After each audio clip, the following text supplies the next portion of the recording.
Alright, hello everybody, welcome. It's good to see you all. It's finally fucking Friday.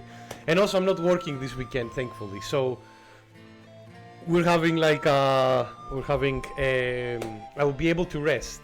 Mind you, I will be able to rest because next week is gonna be one of the toughest weeks of the year for my work. So I will need all the rest I can get. But yeah, how are you all? Thank you Beamies, thank you Timmy, thank you Zeno, thank you magnificent people for being here at the very start. How have you been? How is everything since the last time I saw you? Because I unfortunately don't have a lot to say since the last time I streamed with you all. I've just been working and doing chores, and a lot of today has been a day that I've had like a lot of like stupid the skill curve for Sin Getter. Why does he have like a high skill ceiling or something as a character? But yeah, today has been like a bit of a small series of small unfortunate events for me. First of all, as if you can tell, I'm wearing a different pair of glasses. This is an older pair of glasses that I have because the one that I usually wear kinda broke. Not too bad, but I need to glue it together, and yeah, that will take like fucking. Wait, did you sit yourself again? No, Timmy, no. Don't worry, my friend. I'm not that old, not yet. Hello, Judai. Thank you so much for joining as well. How are you? But yeah, so one, my glasses broke, so I needed to use like so this is Yu-Gi-Oh! But worse. Gameplay wise, no. Monetary wise, yes. We will talk about it as we go. Don't worry. I have a lot to say. Hello, Viking. Thank you so much for joining us as well, friendo. Welcome. It's good to see you. But yeah, so my glasses broke, and I need to glue them back together. Nothing too bad, but that means that I need to be wearing my older pair for 24 hours because I need to wait for the glue to set.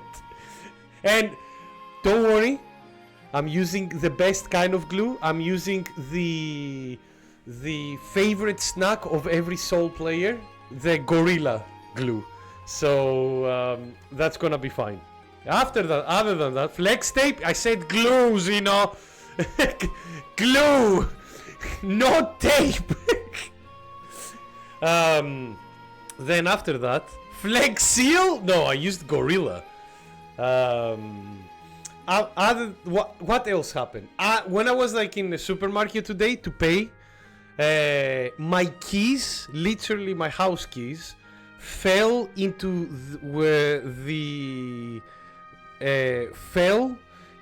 place where you put the coins to pay in the self-service machine. So thankfully, again, nothing too bad.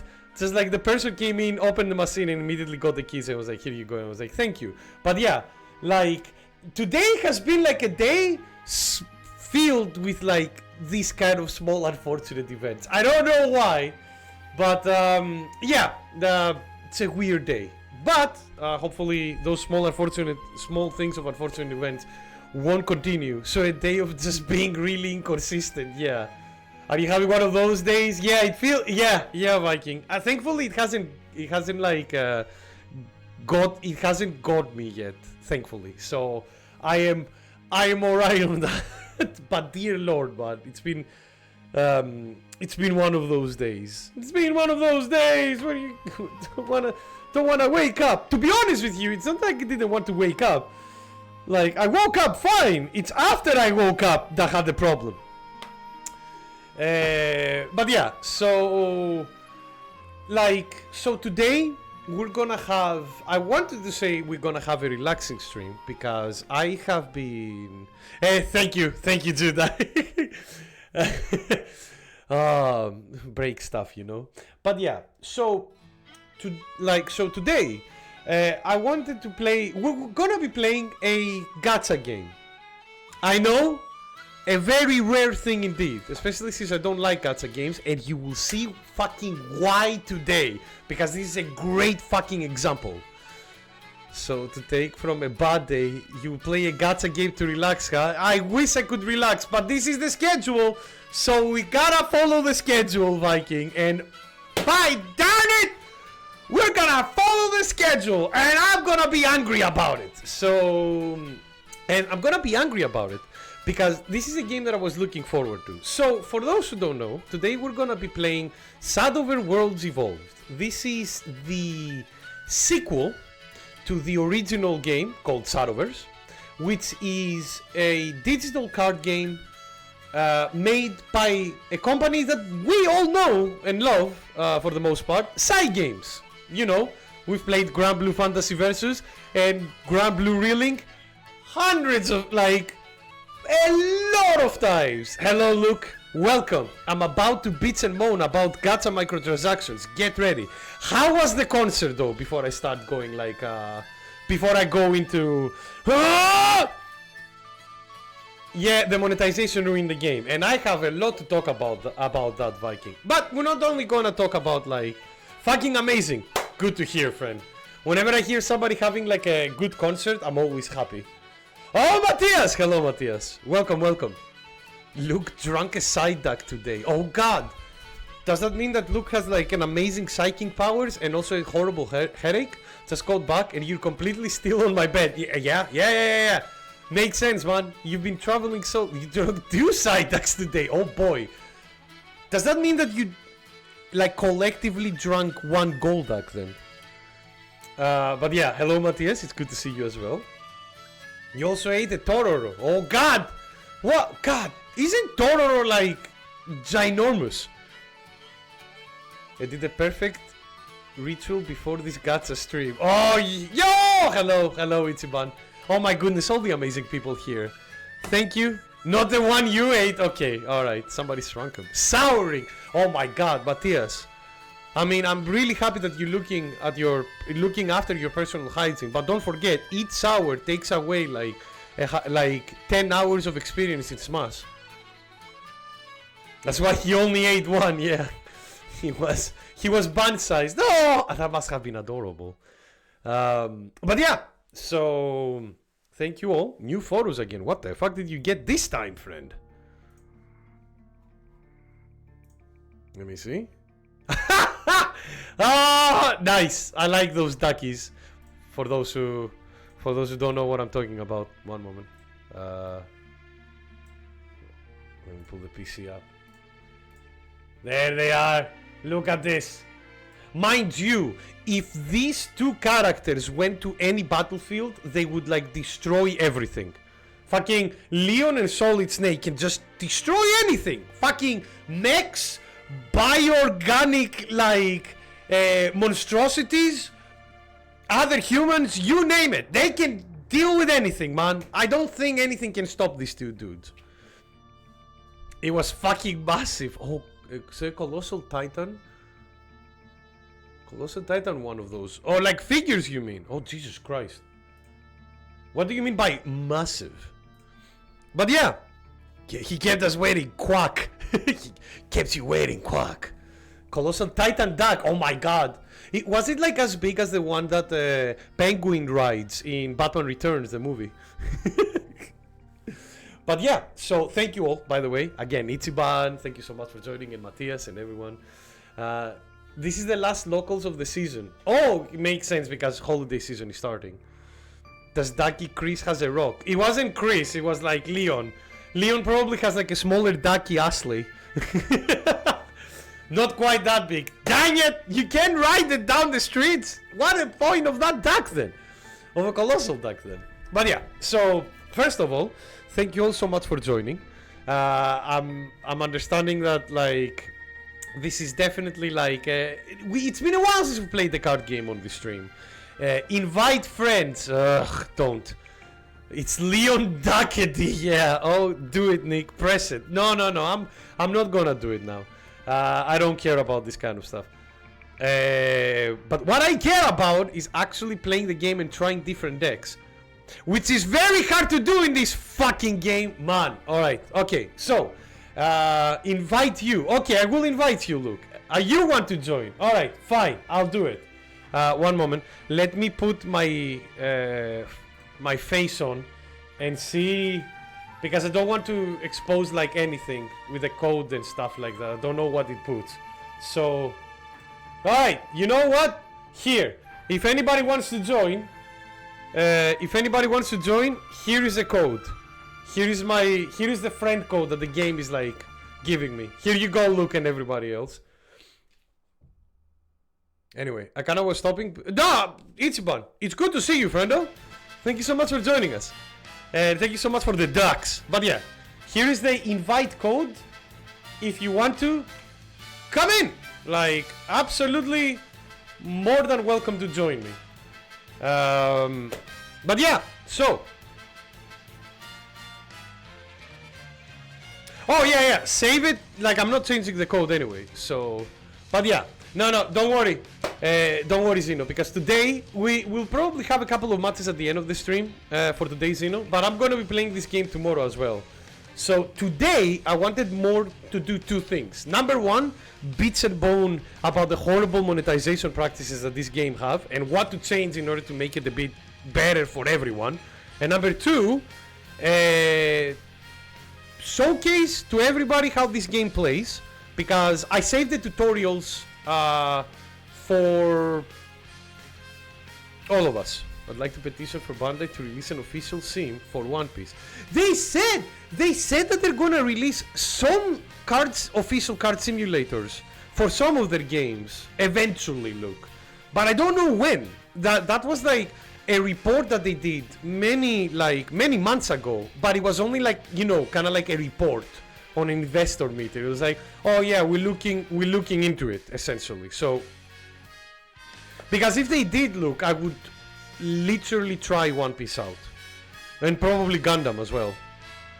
Yeah, and probably Digimon, because Digimon I've heard good things about recently. But yeah, bought more One Piece cards when you were in London. I hope you got something good, look.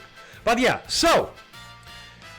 Before we go into the... Before we go back, clearly I have a gambling addiction. Don't worry, man. I feel like the scratchy in the back of your head about buying cards, because I used to be like that back when I used to play like physical, like Magic the Gathering and like Pokemon TCG. But I've been quite laid back when it comes to spending on cards. Nowadays, because video games are expensive as they are. But yeah, so as I was saying before, I am the first part of the stream. I'm gonna bitch and moan for the horrible monetization practices of this game, how they made them worse from the previous game, and how they can be changed for the better in order to like make it better for people to get into this game without needing to spend any money or as little money as possible. Because unfortunately right now, and I cannot believe I'm saying this, this is the worst digital card game I've played in sense of try to come in as a beginner. And I don't mean it in a sense of like content, because this game has a lot of content. It has, honestly, like even single player wise, like if you go solo, it has a full story mode with like where you play through the different characters that are the different like classes in this game. We'll explain what each content, like how this game plays soon, because we'll be playing the tutorial together.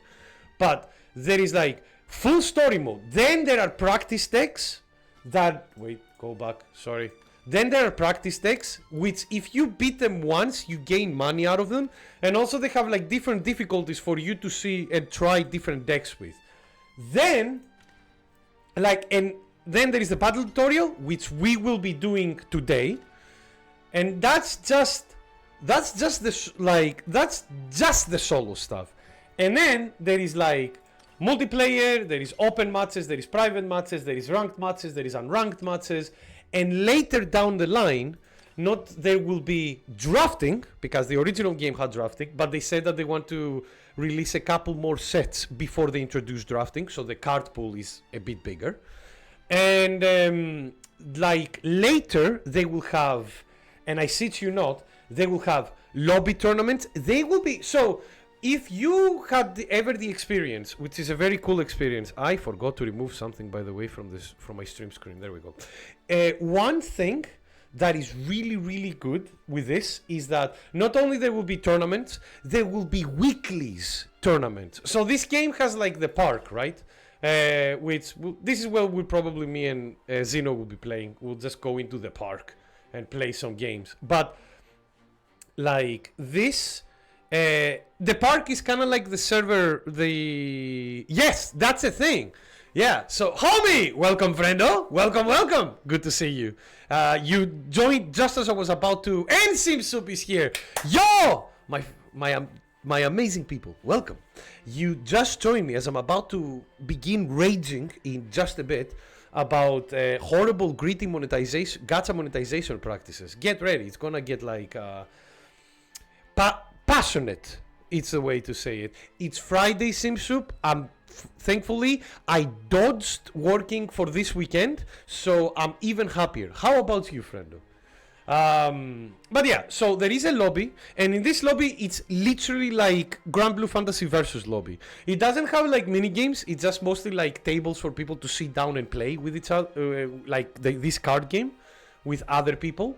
But in this lobby, there will be like from starting next Sunday, there will be weekly like pool tournaments that you can join. So you can have, which is really cool because weekly tournaments is something that like you would usually, every like physical card game has, where like your card game seller, your card games store will have like, hey, these like usually Fridays are for Magic, Saturdays or Sundays are for Yu-Gi-Oh, and some other days are like for Pokemon and other days for that, and it's like weekly tournaments that people go in, play, and see who can win it essentially, which is great. It's very, very fun.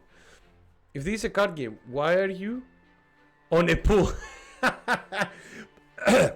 Pool tournaments, Viking, mean that like you play.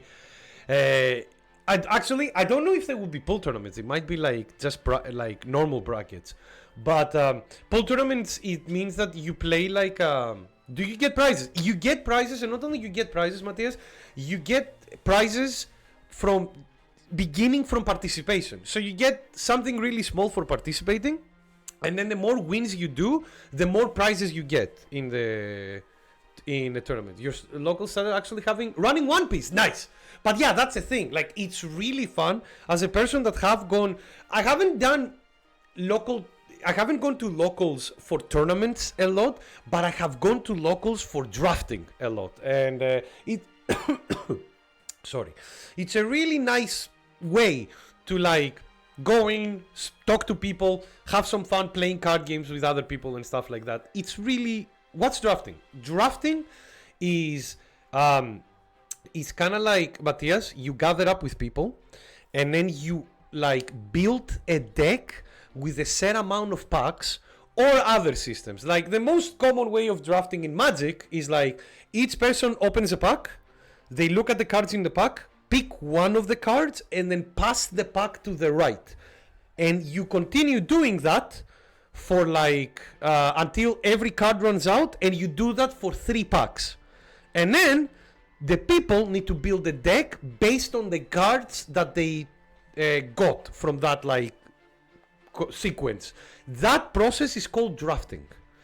Yu-Gi-Oh is horrible at drafting. Yeah, I agree, Luke. One of the things that I hate about Yu-Gi-Oh, it's drafting in Yu-Gi-Oh is abysmal, and that's why like Shadowverse, for this game, I probably will never play it as much for like ranked, because in Yu-Gi-Oh I don't mind playing ranked, but this game, especially when like drafting comes in, I'll be playing so much fucking drafting because like it's really fun. What's special about putting the card to the right? No. You don't put the card to the right. You get one card for you and then you pass the rest of the pack to the right, Matthias.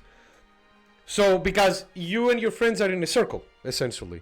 So each person grabs a card, passes the pack. You get the other pack, which has one card less because, you know, the people to your left got one of them.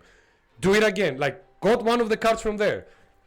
Like, dealing out cards, it's not dealing out. You choose them, Matthias. You look at them and you go, all right, which card looks like the best from the pack that I'm holding right now to get for myself. There is a lot of strategy. There is a lot of strategy. There is a lot of like theory crafting as well for this kind of stuff. Shadowverse, the original Shadowverse, the drafting mechanism that they had, Matthias, was called Take Two, where the game would like do. Wait, it's a way to play the game. Yeah, it's a different way to play the game. So like the way you play the card game when your decks are ready is the same, but you don't bring a deck that you've made. You make the deck on the spot and that counts for everyone. So not only like there is a bit of RNG, a lot of cards that usually you wouldn't see in a like pre-made tournament you will be able to see them because some cards are not powerful enough in normal tournaments, but they're strong when in a situation like drafting where the resources are limited, essentially. Where would I find the friend code? I sent him a friend code myself. You find it like Zeno down here. So press the arrows here until you see the invite friends, and then it puts you into the friends list here. I posted my code. If you guys have any codes, send them as well, because I don't know if you can like do more of them, if you can like get more of them in. But yeah, so that's kind of like, so this game will have drafting. The original Shadowverse, the drafting it had, it was called Take Two, and it was very, very simple. Why? You like the game would go, you would pick a class at random. It would be like, usually this game has like 8 classes, the previous had 9, and or 8, I don't remember, it's been a while. And it would give you like 3 classes at random. You would pick one, and then it would go like, all right, time to draft. And what it would do, it would give you like 15, you would need to do the thing that I'm about to say 15 times. And what it would do is would give you like 2 sets of 2 cards. And you would need to pick one of them.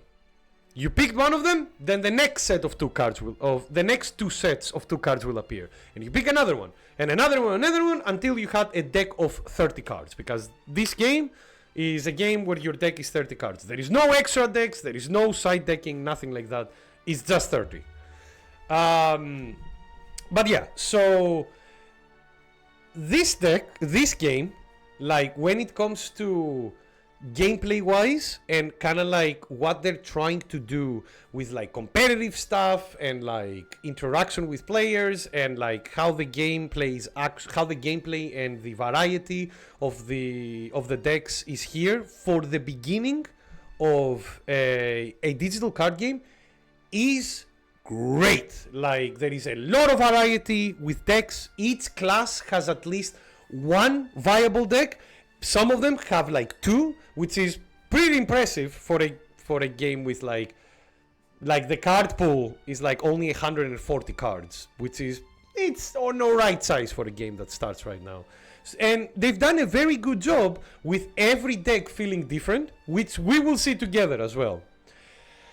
So it really breaks my heart to say that the monetization of this game is fucking shite. It's absolutely abysmal. And here we go. It's time to get fucking angry. So, on a free to play, on a digital card game, I will take as an example Yu-Gi-Oh! Master Duel.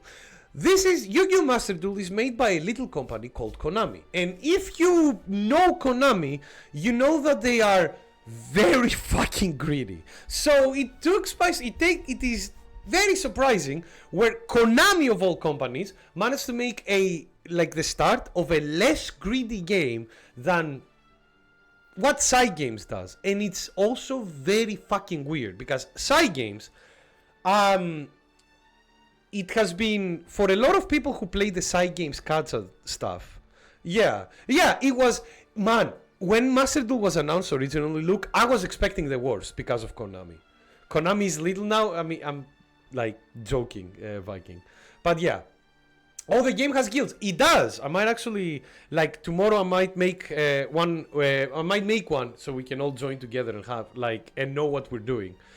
But yeah, exactly, and that as well. Look, this is the so here it's the inverse. Like Shadowverse, the original Shadowverse was actually. Why is this game greedy, Matthias? I will get into it. Do not worry, my friend. We'll get there. But let me set up the let me set up the story. I'm going to be a very passionate storyteller. So, like the original Shadowverse was quite easy to get into as a player that doesn't want to spend any money or wants to spend very little money. And the reason being is that, mind you, what I'm about to say might happen to this game in the future as well. But side games are actually quite generous when it comes to giving you free stuff. And it counts to this game as well in some cases. For example, they've already given like people like about 20 free packs since the game has been out, which is good. But here's the problem. They've increased everything like in price. And when I say price, I'm not meaning like the price of you buying gems to buy cards. It's kind of like so for example, when you're doing your dailies, so I've done already all of my dailies here, but when you do your dailies, each quest, you have like 3 quests per day. And each quest gives you some gold, or rupees as they're called, and some vials, which is the currency that you use to craft a card. And you get about like, let's say for the rupees, you will get about between 70 to like 100, like about average. In the original Shadowverse, a pack would be worth 100 rupees. In this game, a pack is worth 500!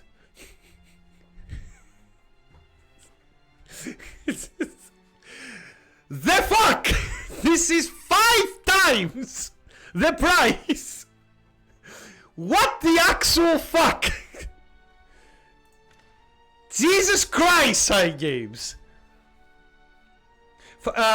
No idea, because this is like, yeah, so this is the free-to-play currency, Viking, because rupees are the things that this doesn't tell you anything. Essentially, Matthias, I will say it like this. The you require 5 times the free currency to get the same thing that you would get from the original game. So, like, a pack has 10 cards. So imagine, like, 1 pack equals, like, 1 roll in any other gacha game that you play, Matthias. So imagine if they made, like, how much is for a basic roll in Fire Emblem Heroes? Now take that and multiply it by 5 if they ever made the Fire Emblem Heroes 2, essentially. That's like, the thing. Like, they made it so it's, like...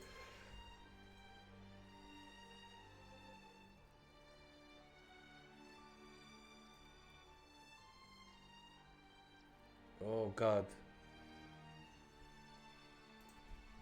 One moment.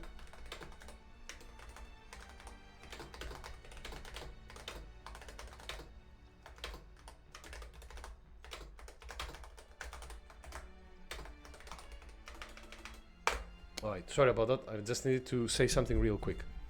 So, but is it a fair comparison? Yes! Like, do we have all the context? Yes! Literally, that's the context. But yes, like, it's you, like, both games, both packs that you would get, both of them, in both games you had 10 cards. And that, like, and in Shadowverse the original, you would pay 100 free currency for it, while in this game, you pay 500 in, like, free to play currency from them. So essentially, even though, and I will give it to them, even though people like you generally take more free currency per quest in this game than the original, people have already done the math and they have figured out that in this game, from a free to play standpoint, you get 50, like you will get 50%, like half of what you would get in the original game. So the game is like, let's like 50% more greedy for if you want to only free to play it. If you want a good roll in the busy gacha in real money, would be 10 euros. In this, the one of the good things with this game, where that did not exist in the original, is that as you see, it says from the shop as well, you are guaranteed one of the maximum legendary cards. So the maximum rank, like rarity for any card is legendary. And in this game, you are guaranteed a legendary card in 10 packs. So if you haven't drawn a legendary when you reach the 10th pack, you are getting a legendary on that pack. If you get a legendary card before you before you reach that 10 pack limit, then it resets when you get it. And that's a fine system. That's not something that the original had. The original Shadowverse did have a pity system, but it was more complicated. And to be honest with you, I was confused when it came to this. But yeah, first and foremost, this game requires you, like, gives you 50% pity. Yeah, it's called pity because it's like, you know, it's kind of like the lingo is like, oh, the game is pitying you for not drawing any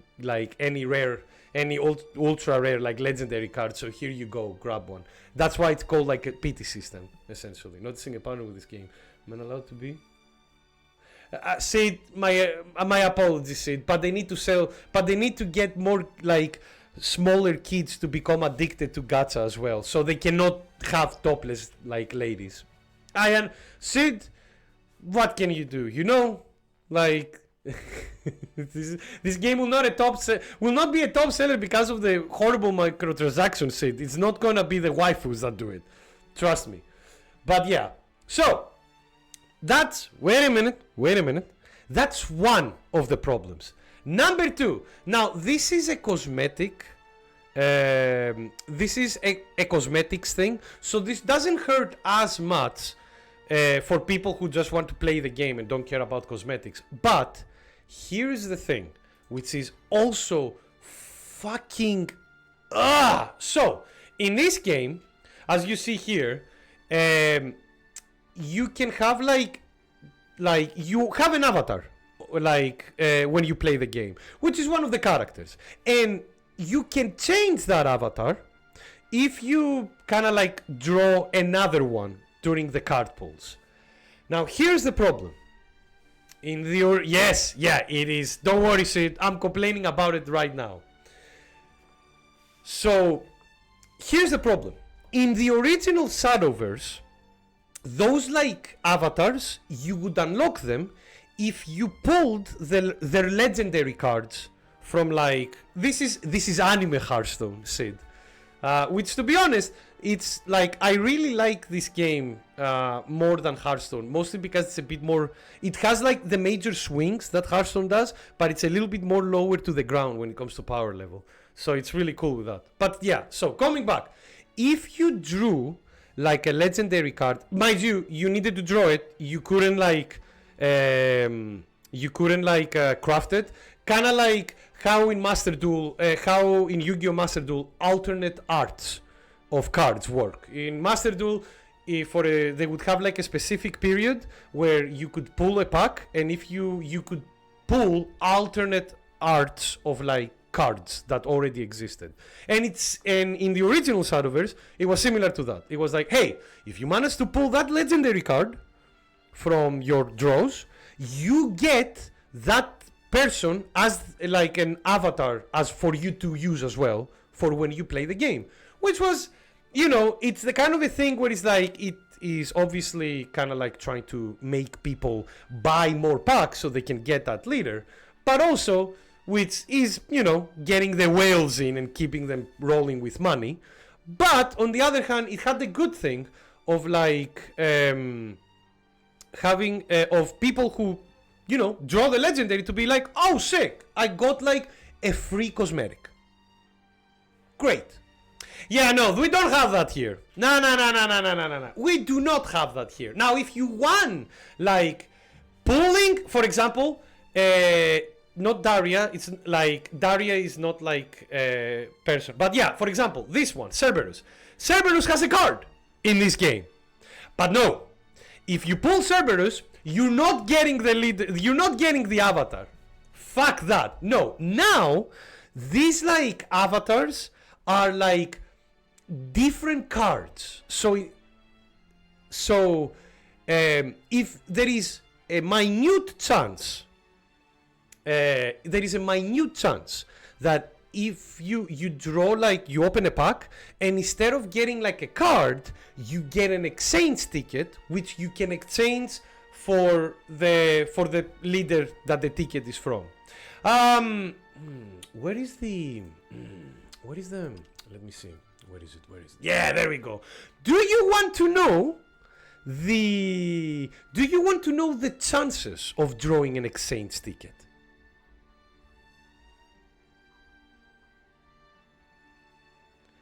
.06%. No, not 0.6. No. 0.06. Good fucking luck.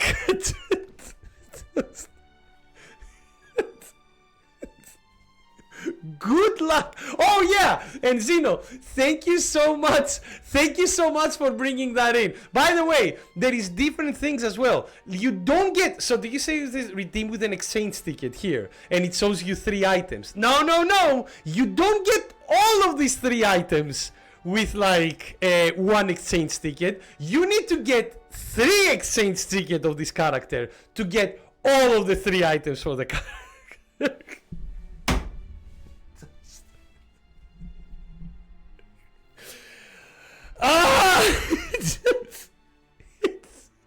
Wow!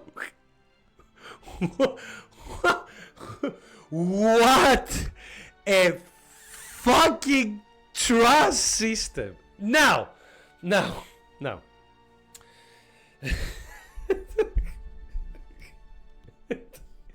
It is pure cosmetic too. Jandark, it is pure cosmetic. You're absolutely right. But in the original Shadowverse, you would get the leader by just throwing the legendary. Now, they took that option away and they made it even rarer for you to get. Like, because without getting the legendary back. So they instead of them going like, oh, you pulled out that legendary, here is a free leader for you. Now it's just like, you pull the legendary, oh, well done, you have a legendary. That's all you get. What, do you want the cosmetic of that person as well? Nah. You have 0.06% chance to even get one of those. Like, my God. Just horrible. Absolutely horrible. As I said before, that is cosmetic, so it doesn't hurt as much. But the fact that they took what was like a nice price for people who draw packs in order to get the legendaries and put it like on another completely system is just bad. And it's complete RNG, so you have to get the character 3 times. Yes, if you want all of it, if you want the leader, the alternate card and background, and the 3D model for you to wear on the lobby in the park, yes. If you want all of them, you need to pull the ticket of that character 3 times. And there is 4 characters, so not only you have 0.06% chance to get it, which is very low, there is also 4 characters of them, so you might not even get the one that you want. Now, may you play the ticket exchange, please? Yes. Yeah. Do you see that it says like 0 to 3 and I have 0 tickets? Yeah. Use an exchange ticket to redeem one of the following sets. Now, the only thing, here's the thing. This is something that I don't know because I haven't pulled a ticket. So I have no fucking idea. I don't know if the exchange ticket is set per character or if it is just set on the pack. Essentially what I mean is like maybe the ticket is not so much like when you get the exchange ticket, you don't get like the Albert exchange ticket, you just get like the Legends Rides exchange ticket. Legends Rides is the set. Like oh, you got Orkis. Oh, lucky you. Nice, nice. You know, Orkis is a fun character as well. I have a legendary of Orkis, but you know, which if it was like the original Shadowverse, I would have gotten the leader set. But no, not in this game. Fuck that. So it is the exchange ticket is per character. Great. Oh, great. Yeah.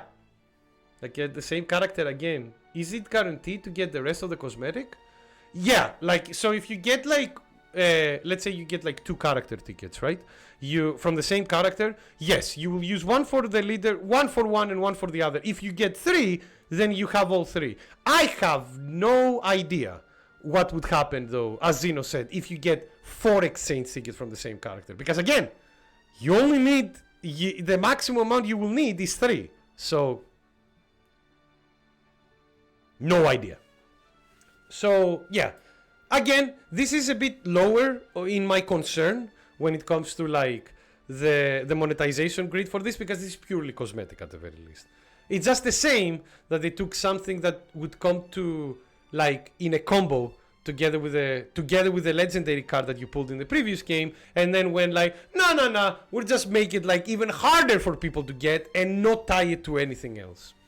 So because don't forget, if you pull an exchange ticket, that means that you've lost your chance of getting a legendary instead. Now, all of these things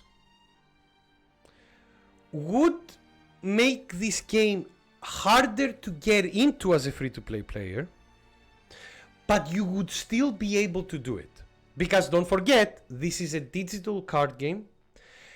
You can craft cards by like liquefying some other cards. Hey, Dragon James, welcome, friendo. How you been doing? But yeah, like, yeah, the leaders in the store are about 10 quid as well, which fuck that.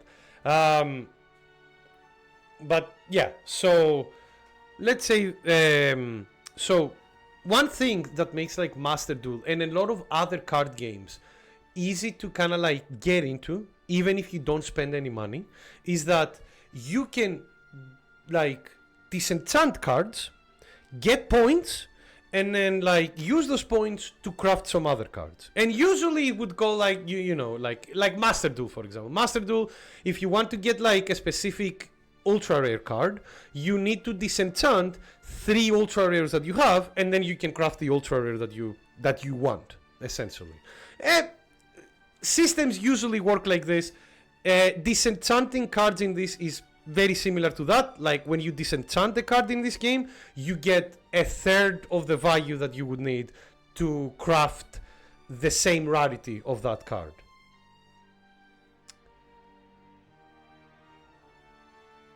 Here is the thing that makes me the most upset with this game.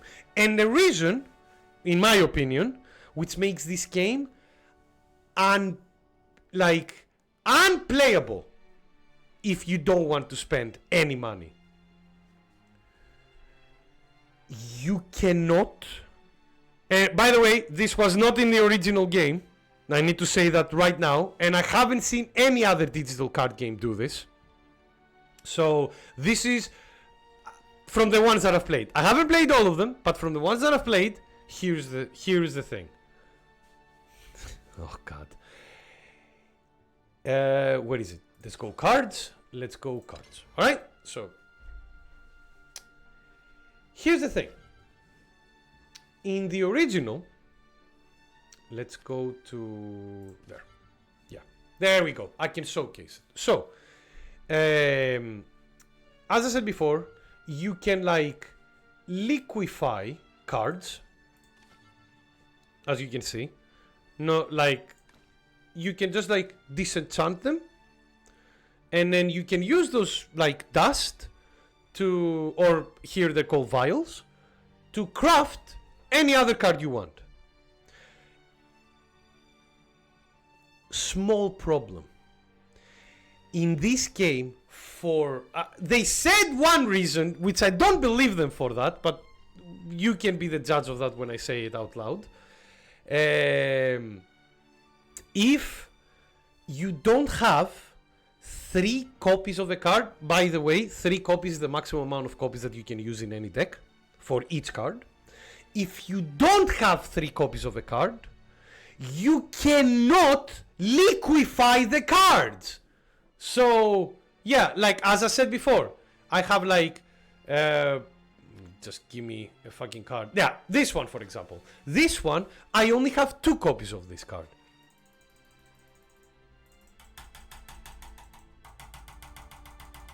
Nope, I can't liquefy this at all.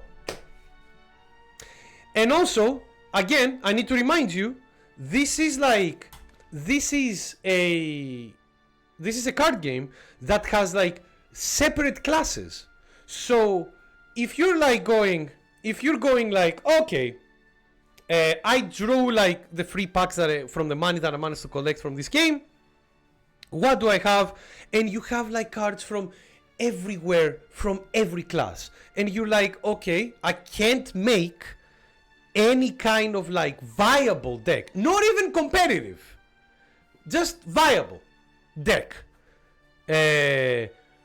Because I don't have enough copies of a card. And the game is not allowing me to disenchant cards from classes that I don't want to play, or from classes that I don't have, like that I only have a couple of cards from. It won't allow you at all. It's just like, what? You have only like 2 of these cards? Well, yeah, hold them. You never know when you need them.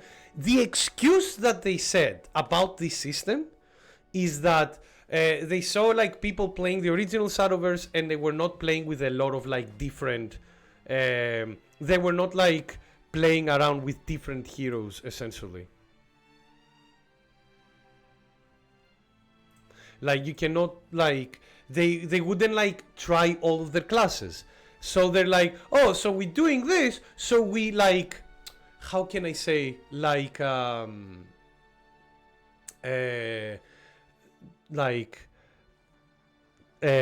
come on Nick, I'm sorry. So we can make people try out different decks, because if they can liquefy them, they will have to use them, right? No. Even worse, actually, because it is like so fucking hard to make like decent decks in this game. In like we will probably see it tomorrow when I play like with randoms and other people. The only decks right now, there have been like 2 decks that have been like everywhere when you try to play this game online, which one of them is like aggro sword and the other one is like artifact portal. And the reason why these decks are everywhere is because they're the cheapest decks. They're cheap, like most of them have like bronze and silver cards, which are very easy to get. And it's the majority of the cards that you will be getting. And you also have like they are quite easy to win with. Fucking like aggro sword is like dead easy. You just follow the mana curve and you're done and you're okay. So because of that, because they've been restricting people into not being able to craft or disenchant, or they're not being able to do what they want with the cards that they pull, people are like, well, I need to get those wins so I can climb up the ranks and get more stuff.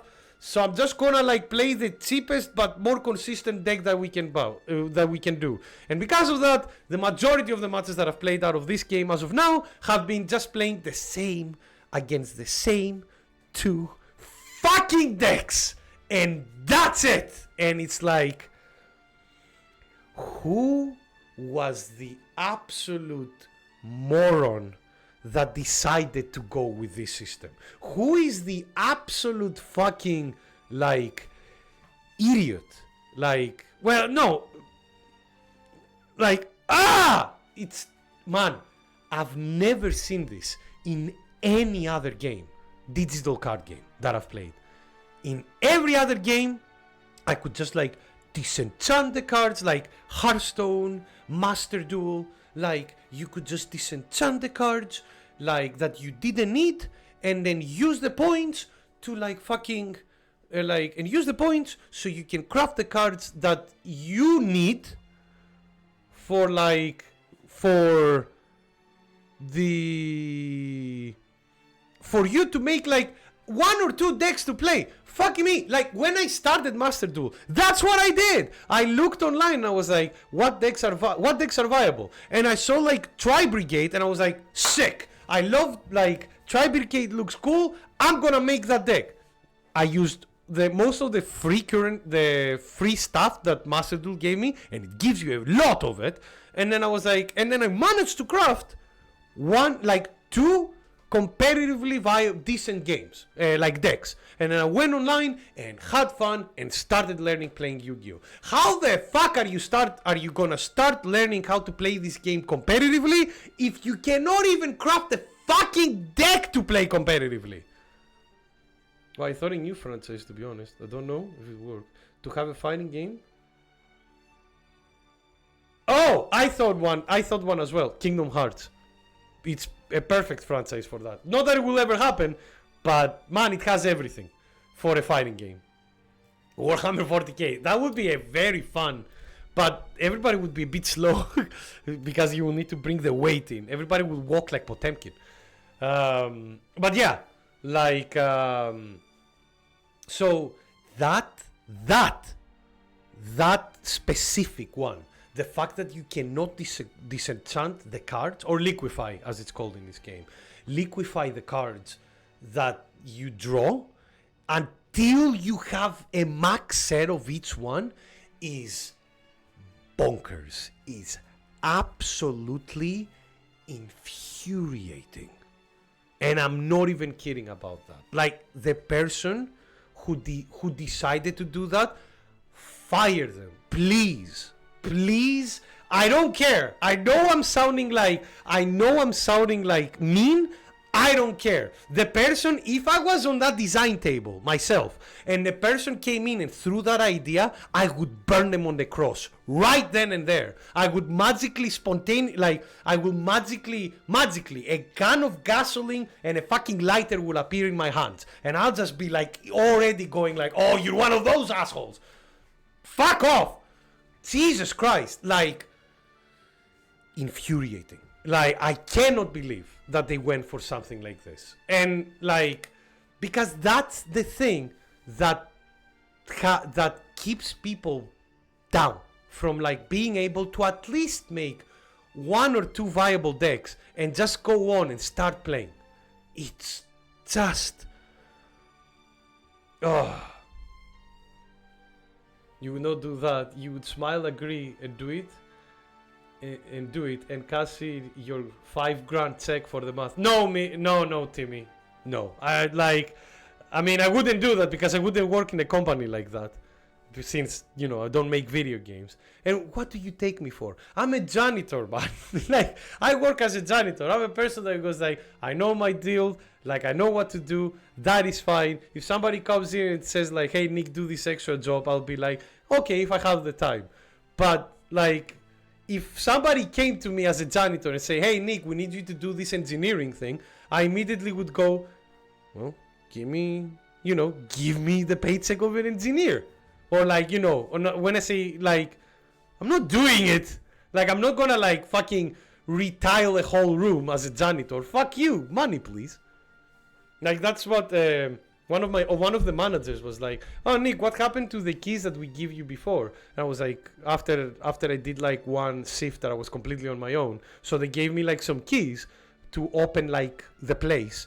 And I was like, yeah, after I finished with my shift and stuff, and I came back the next day, like after the weekend, I gave the keys back. And it was like, why didn't you keep them? And I was like, because those keys are like for people who are like above me. And then I was like, and the guy was like, why? But is it your responsibility? It's like, no, I'm a janitor. If you want me to do that, then pay me the paycheck of like a clinic supervisor. And he was like, well, we don't have that job. I was like, well, there you go. I'm not gonna do extra fucking work if you don't pay me. Fuck off. I'm gonna help people. I don't mind helping people, absolutely. But if somebody comes in and goes like, hey, do this, no, fuck off. Okay, so what about 10 grand a month? 10 grand a month, that's a lot of money. But still, no, Timmy, fuck off, no, I would like, if a person came to me and said, we're gonna make this game a bit more expensive in order to be able to like profit enough so we can keep it alive, then I'll like bite my lip and be like, alright, fine, how expensive, we need to find a good balance. But this system in particular, Timmy, no, not any amount of money would make me say yes to that. They would probably need to fire me and get somebody else that has like way less of this and like way less of this bullshit. No, I'm alright. Timmy, I can say that easily because I will never be in this situation. So morally, I'm following my moral compass without being subjected with greed, and I can say that easily, Timmy. For you, my dude, if you want to hurt, if you did that option, that's fine. It's like TV just like right now being like counting the money in his wallet, being, oh yeah, cash, money. Oh, I cannot wait to put more money into my hedge fund.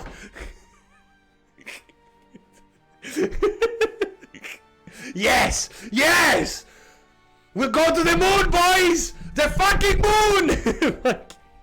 Timmy's Wario, Timmy's Elon Musk, didn't you know? Or character will be done, character. But he will feel a whisper and then one hit KO everyone. Oh, so kinda like the power bar from Terry from Smash Ultimate. With people like Matthias or Zero in this world, we're making big bugs. Big bugs? Like what kind of bugs? Please, don't call me Elon Musk. Oh, I'm sorry. My apologies, Timmy. Sir Elon Musk.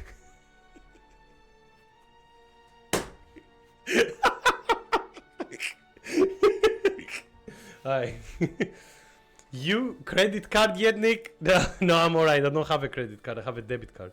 Timmy, if Nick doesn't want to. The job, could I get it? Yeah, get it. Viking, get it if you want. I mean... But yeah, but jokes aside though, that hurts the game the most, by far. And it hurts it play-wise as well. Like, it hurts it like gameplay-wise as well. Because this is the thing that makes playing online stagnant very fast. Because as I said before, for like the majority of the time that I've played this game on my own, like from Tuesday, since it came out, like I've been mostly playing aggro swordcraft and artifact portalcraft. That's it. And again, it's a big shame because the like playstyles of each class in this game are really diverse and really cool. I'm not kidding when I say that this game, gameplay wise, is really fun. But how the fuck are you going to reach that really fun part of the gameplay when you can't craft the things that you want? Like I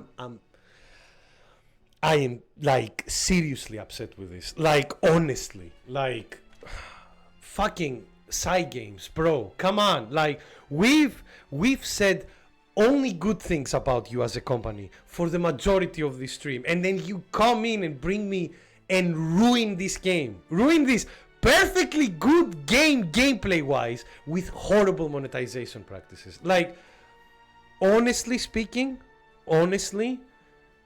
if there is one thing to change, right? One thing to change. Let people disenchant and craft cards like without any restrictions. Please. Like the people getting 50% less packs from free to play, fucking horrible, but whatever. A lot of companies have becoming more greedy. Have you seen Nintendo's like physical games? Oh boy. But man, this part with the crafting hurts the game so much. It's just awful. Awful. Buffing Ladiva was just a hoax, Nick. Oh, I'll get him. I'll get him. Nick, no, Nick. You don't get the easy out. Pay up, boy. Yes, pay up. Don't you worry. We'll draw some cards today and tomorrow. Not a lot. I'll do like 10 pack opening today and another 10 pack opening tomorrow. Just because of you boys. But yeah. That's the rant. I've been ranting for like almost an hour. Like, side games, you betrayed me. You betrayed me.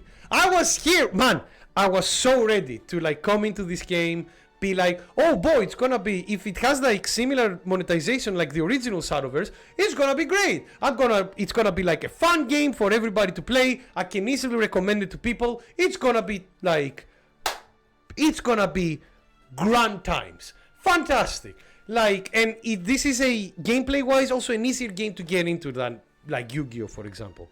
But no, now the only thing I will say is like, if you don't want to spend money in this game, get ready for one of the most grindiest of grinds that you would ever get in order to even reach the point that you can go like, and now I can go in ranked.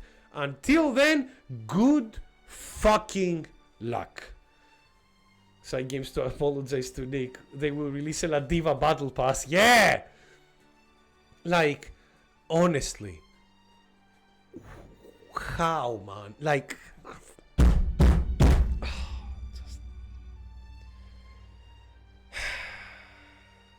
So, for me, for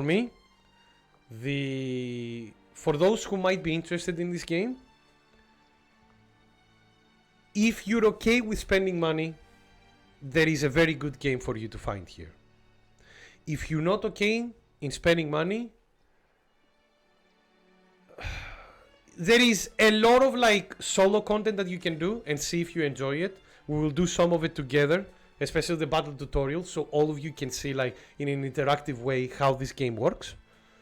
And there is a story mode and a practice, so there is stuff that you can do solo for yourself. And the game does give you, if you do like something that I haven't done either, which I will show you now. If you do, there is the first fairer missions.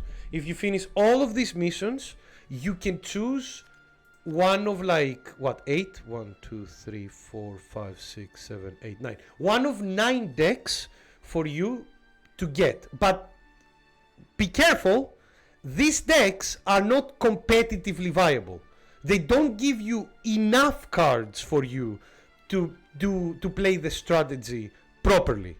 They give you just enough cards for you to be like, to get a bit of a taste, so this is kind of how it might look in the future, in the far, far future, as you're going through a desert of grind, of like, please, something I can do, like. But, and like, so it's not like the game doesn't give you anything at all for you to play, at all. But, unfortunately, Officer Swordcraft or Artifact Portocraft are the best decks for you to use. For you to get and use, because this deck here, you can change only a couple of cards with some other like bronze silvers, and you can make a viable deck. And fucking this one you're fine. You can literally just like get this deck and you will be getting wins no problem. This is a very easy deck to play, which I'm not gonna get. Alright, so now that I've let all that fucking yapping and like fury out of my system. And again, I'm not gonna recommend this game. Like I will play this game because I like card games, but I'm not recommending this game. Like as it is from now. If the change to the vial system happens, or if they change the monetization so people can get stuff easily as free-to-play players, then 100% I will change my statement to try out this game. But as of now, I am not recommending it. This game, Dragon James, this game is really fun to play. And you will see now why. This game is really fun to play. There is a lot of like thinking process on how to play against opponents, and it's very, very fun to play competitively. But because it's so hard to get into it, I'm not recommending it. Man, I've been hearing stories about people paying like fucking $300 dropping literally $300 in this game and still not being able to make like a deck for each class for them to try. Can you imagine that? Can you imagine paying $300? Can you imagine paying almost the price of a fucking Steam Deck and not being able to experience the whole content that the game gives you? Like, what the fuck? Whatever. Enough. If I continue, I'm just gonna go insane. So instead of like just continuing like getting angrier and more tilted, instead I'm gonna do the fun part of the game and play some of the solo content of this game together with you all guys today. And then maybe Zeno, maybe we can play a couple of matches as well together before we finish today's stream. And then tomorrow we'll get in and I will be playing like matches with people from the chat and people on random, you know, like in the park or in like unranked matches and stuff like that, and have fun on that aspect. So, but before we get into the proper gameplay, please give me one moment. I'm gonna go grab something to drink because I forgot to grab something to drink, and then we'll get into it all together. BRB.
Alright, back. Sorry for the delay.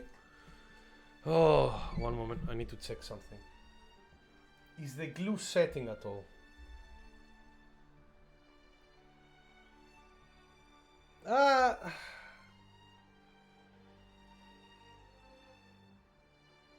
Well, it's getting there. But it's not completely perfect yet, so I'm just gonna leave it. Again, like I just want to see like if the glue sets for the most part. I'm gonna leave it there for 24 hours. I'm not touching my glasses until tomorrow. Until tomorrow night. But just want to see that, you know, it's working essentially.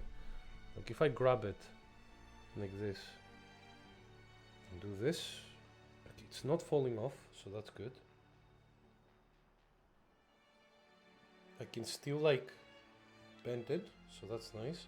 But unfortunately, I can bend it this way as well, which is not the way that it should be going. Come on, Gorilla Glue, work, please. Might need to put some more glue after this, but we'll see.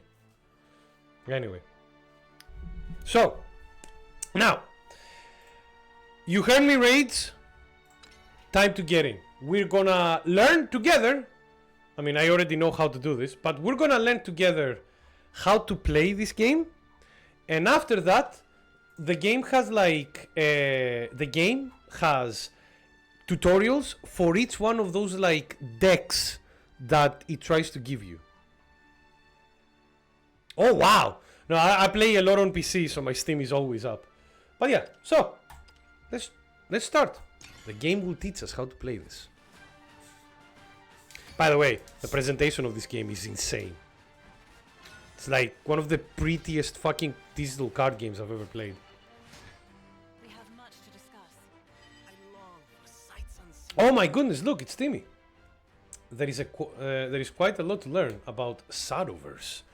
It might seem daunting. Oh, don't you worry, we come from a Yu-Gi-Oh place. I wanna watch a 24-hour stream of pouring unreasonable amounts of glue on the thing you're trying to fix. No, I'm sorry. How Shadowverse? So, is a very fun game to play, but it's not. I'm not recommending it to get into yet, Zero, because its the monetization is fucked essentially. So it sucks us when it comes to that. If they change anything about the monetization or the crafting system, then it will be, oh yeah, please play it. It's really fun. But until then, not as much, unfortunately. Which is a shame. But yeah, thank you for joining us, Kaliba. The problem is, like, I can't do that thing with the glue that you're saying because I'm trying to fix my glasses. My actual pair of glasses. I'm wearing an older one right now. Right, so. But don't worry. I, your mentor, have divided it up into bite-sized portions just for you. Oh my goodness. I hope you take the time to complete each section. I did my best to make them insightful. For now, let's begin with the most simple yet important aspect of Shadowverse. Playing the cards. Ah, that's fair. Hopefully it gets fixed. Well, depending on how greedy they feel, Zero. Because the monetization is literally, it's not that it's broken in the sense of like, it's buggy. No, it's just very greedy. In order to win at any battle, you have to play cards. The cards in front of you make up your hand. To play a card, drag it forward from your hand. However, a card can only be played if you have enough play points to pay it as a cost. Right now, you have one play point. As you see, here is the play points for both of the players. And here is like the green number on the card is how many play points you need to play that card. The cost of the card can be found in the top left corner. Looking at your hand, you can play this goblin. Since it will only cost one play. So why don't you try playing it? Drag the goblin card. Here we go. Pop. And like Hearthstone, each card has their own like voice, their own like voiced lines that they say when they are summoned, when they attack, when they die, when they evolve. They will get into the evolve mechanic later. Also, you got lucky and you got a top tier deck for free. So I'm good for the month. We have until the next set comes out. I don't have that, unfortunately, Zero. I have a few decks that are like alright, but I don't have any like complete deck by any means because I cannot disenchant card. Okay, no, I'm not going back into that. Sorry. Fucking angry Nick came out again for a bit. Each card costs a certain number of play points to play. You'll gain one max play point each turn, so you can play more powerful cards as the turns progresses.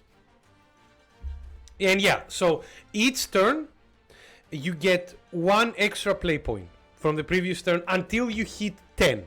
The max play points that you can have is 10. You cannot go up more than that. It's important because the Dragoncraft, which is another class, is a ramp based class, which means that they have cards that they play where it gives them more play points on future turns for them to play, essentially. You regain all used play points at the start of your turn, so don't worry about using them up. You spend all of your play points this turn, which means you cannot do anything else. So let's end your turn. Pop. Nick, did you ever try the 40k Warpforged? No, I don't think I have. One moment. Let me check. Sorry about that.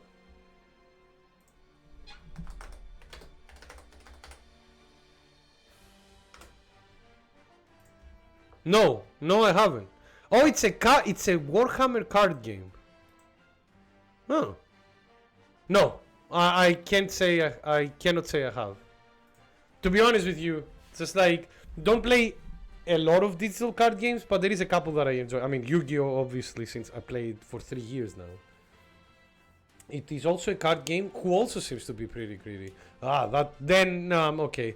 Like Shadowverse Worlds Beyond, I'm playing it because again, I used to play the original. And again, one thing that needs to be said, when in a couple of sets, drafting will be implemented in this game. And drafting does not require you to build any deck because you build the deck on once you start the draft mode. So at the very least, I will be able to have like ways to play this game without needing to go through, you know, like praying to whatever gods there are on the universe to give me the cards that I need on every pack opening. So at the very least, that's something that I'm really, that I'm like looking forward to with this game. Just like that, you and your opponent will continue taking turns trying to outplay each other. Yeah, we got like a 2-drop. So let's use it. Players gain 1 max play point at the start of their turn. This means that increasingly powerful cards can be played as the match progresses. Also, you'll draw a card at the start of your turn, giving you a chance to reinforce your hand. Yeah, there we go. Look at the card that you just drew. It costs 2 to play, and since we have 2 play points, play it now. But before you do, try hovering over it, and it tells you, like, it shows you what each card can do. Like fanfare, by the way, there is like keywords that are like unlike Yu-Gi-Oh, where Yu-Gi-Oh will like say everything in paragraphs of what you need to do. Most card games have like keywords. So fanfare in this game means that this ability, this ability will activate when you play a card. So fanfare means an ability that activates when you play a card. And for this is add a puppet to your hand. If you press on any of these like yellow lettered words, you will see descriptions of what each thing means. So the game is really good at like always having the information easy for you to access if you forget anything, which is very good for that. Yeah, ability detail, yeah, as we said. Courage Just True has a fanfare ability. A card's fanfare ability activates when it is played. If you play this card, you'll add a puppet to your hand. Let's see it in action. Whoop! I like how Yu-Gi-Oh writes a whole paragraph for a card that stops the opponent from moving cards from their deck. It's, to be honest with you, Zero, it's a double-edged sword, because on one hand, it's obviously it's fucking stupid that they need to write every time like a whole paragraph for a card doing the same thing, for multiple cards doing the same thing. But on the other hand, because Yu-Gi-Oh is a bit of a lawyer game, sometimes they play around with some specificities of an action. So like in Yu-Gi-Oh, 2 cards might be doing like a similar actions, but because they're worded differently, they interact slightly differently, even though they can do the same thing, which means that you like that can bypass other actions. So it's a double sword, like it's a double-edged sword when it comes to that kind of stuff, because it brings more fun in like when it comes to strategizing and playing with Yu-Gi-Oh, but on the other hand though, it makes the fucking cards very hard to comprehend a lot of the times. So yeah, I'll teach you more about puppets in the next section. But this is the end of this tutorial. I'll see you in the next one. Yeah, we did it! I did it! I got money! You've cleared challenging. Would you like to challenge attacking with followers? I like that I'm not like learning from the tutorial. I'm challenging the tutorial. Bitch, you think you're better than me? I know your stuff! I'm challenging it, right? So I need to start throwing some salt. This time, let's learn about attacking with followers. Attacking is key to attaining victory. No shit. The simplest way to win is by attacking the enemy leader and reducing their defense to 0. Like, send cards in a grave versus destroy cards and put in a grave. Yes, exactly, Dragon James. Like, that's a very, very, very good example. Mind you, this game does not have a graveyard. Cards, when they disappear, usually they're gone for good, except for very, very specific situations. Like for specific cards. Yeah, insult his mood. He's mad on Nick. Fuck you. The simplest way to... Yeah. In battle, followers attack the enemy on your behalf. This here is an example of one. Why don't you try playing it? So, put the 2-drop. Without further ado, let's attack with it. Is what I would like to say, but followers generally can attack right after being played. Yeah, like, unlike Yu-Gi-Oh!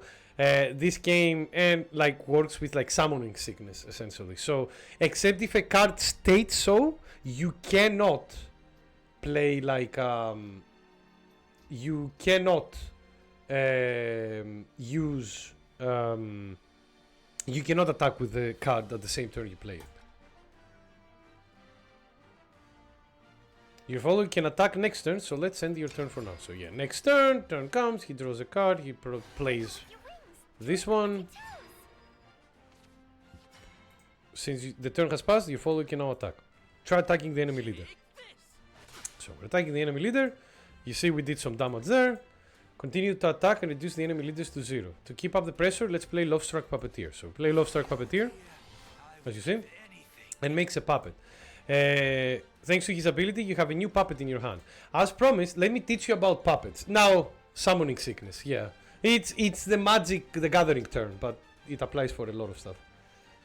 Your Lovestruck Puppeteer can't attack right now because it was just played, but that's not the case for the puppet. So, if you see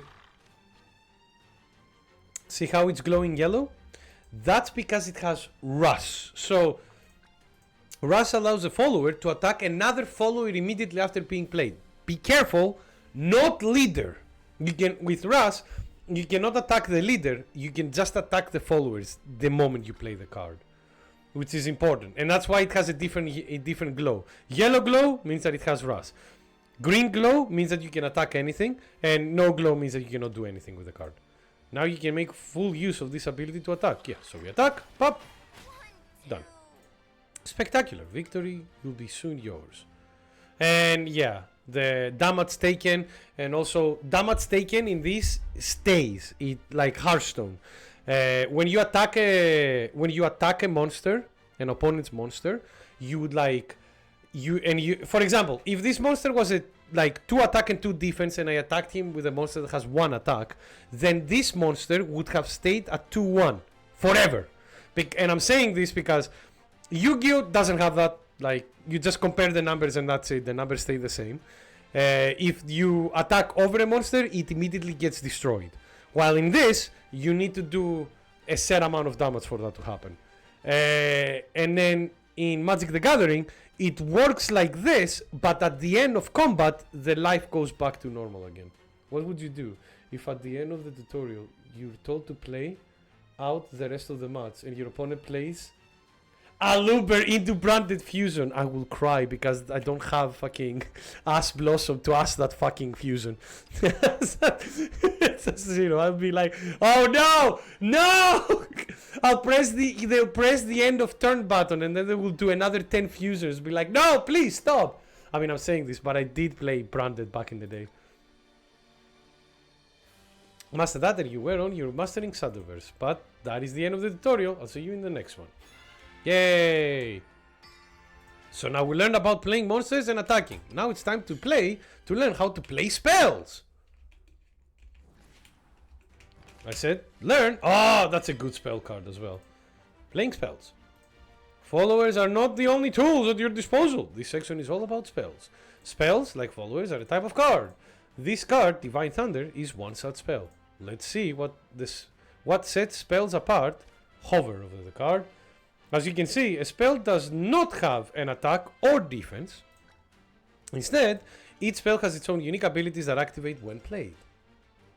Is tutorial also a gacha whale? No, thankfully the tutorial is not. It actually gives you free coins for you to draw packs.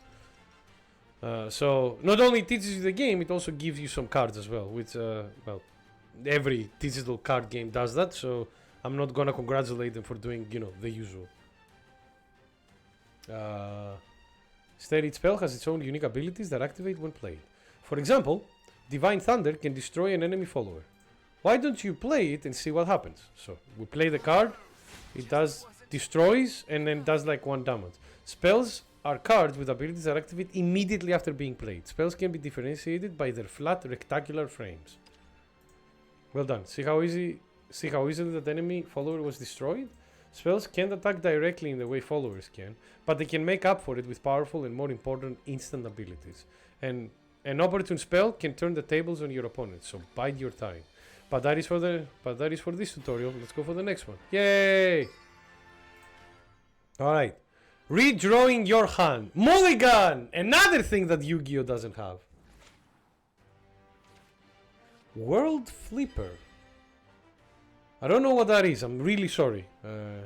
Zero. So, this is not something that Yu-Gi-Oh! Has, which is Mulligan. Mulligan is the part of like redrawing your starter, like changing cards in your starting hand. This game has like one of the better mulligans because well, you'll see right why now. Sometimes you can start with a hand of high cost cards. That's where redrawing comes in. At the start of your match, you have one chance to redraw cards from the starting hand. So you see that, like, again, we start with one. It was a pinball gacha game. Yeah, sorry, Zero. Except for a couple of digital card games, I don't play gacha games. I'm really sorry. So that's why I didn't know. But yeah, like, everybody starts with one play point and it then goes up slowly. So cards like 6, 10 or 6 here, those are not cards that you need at the start of the game. So you can actually like send them away and draw some other ones. As it is, you will not have enough play points to play them until later in the match.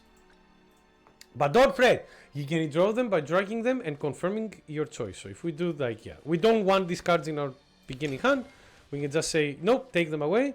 And hey, look, except for Orcus, which is level like, which requires 8 play points, this is a good steady curve because we have a card for turn 2, a card for turn 3, and a card for turn 4. So it's nice to go in.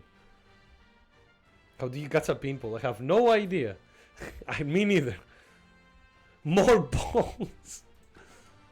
Yeah, redrawing your hand, you can redraw any cards in your starting hand by sliding them upward. If you start with the high cost cards in your hand, you can draw them just like you did. But you can also save them for later, especially if they're essential to your game plan. Your starting hand can decide the flow of the match, so it is vital to know when to redraw. But that is the end of the tutorial. I'll see you in the next one. I did it! Roll for better balls, yeah. You draw balls that have like superpowers or something, who knows? My balls are more meta than your balls, yeah, exactly. Bonus play point. This is a system. Like card games have one. A lot of turn-based competitive games have one big problem, which is it's very hard to balance going the power that a person that has going first and a person that has going second, because the going first player, well, he's like literally playing one card ahead of you essentially. If they have like a card with a 1 cost, which can be beneficial for them. So card games usually try to balance this in different ways. In Yu-Gi-Oh, the player that is playing first does not draw a card at the start of the turn, and also they've crafted cards specifically for very strong cards that only work when you go second in Yu-Gi-Oh, like evenly matched, for example, and stuff like that. In this one,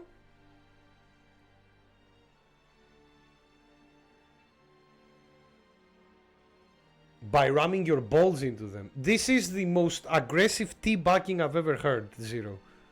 Please keep going, please. But yeah, but for this game, they've done something that is very interesting. You start with one play point that you can use extra, that you can use whenever you want, and it also refreshes. So the going second player gets in total throughout the game 2 extra play points to play with. The bonus play point is a special play point exclusive to the player going second. It can be very helpful in certain circumstances. Like if you want to play a card, but you are a play point short of playing its cost. To be more specific, maybe you want to play a 4 cost card, but we have only 3 points, so we can use the other one to do this. What a perfect opportunity. Yeah, so if I click this button, do you see that there is an orange play point here now as well? Even the UI is like, hey, 3 plus 1, because you're gonna use this one. And now that I've done this, I can actually play Quake Goliath. Big boy. I am strong.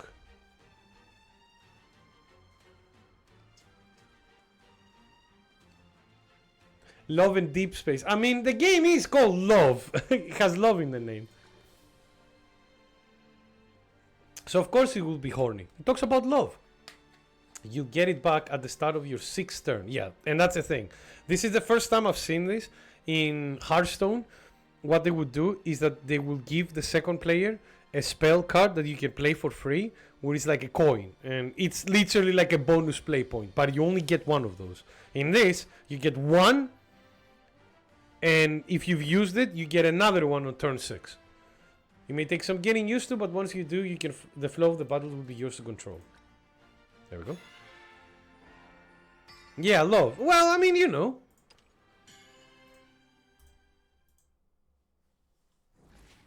Love. Up. Evolution! This is the main mechanic that kind of like identifies Shadowverse as its own card game, which is evolution, and another mechanic that they added specifically to this game, the sequel, which is mega evolution. Let's start with evolution first. Followers can be strengthened in many ways, but the easiest method is evolution. Evolution is the highlight of both battling and Shadowverse itself. Allow me to shed a light on this unique feature. To evolve a follower, you'll need to spend an evolution point. These diamonds indicate how many evolution points you have. Let's set in action. First, you'll need a follower. So, we'll play the follower. Then, drag this orb over it and watch it evolve. Or you can press the evolve button here, by the way. But we'll do what the game wants. Now, evolution? No, evolution. So, evolution, another thing that it does, and this is like always said, is that when you evolve a follower, that follower gets upgraded stats. If you evolve them, they get +2/+2, so +2 attack and +2 defense, and they gain rush, so you can immediately attack with them. Once per turn, you can use an evolution point to evolve one of your followers. Both players get 2 evolution points. On the 5th turn for the player going first, and on the 4th turn for the player going second.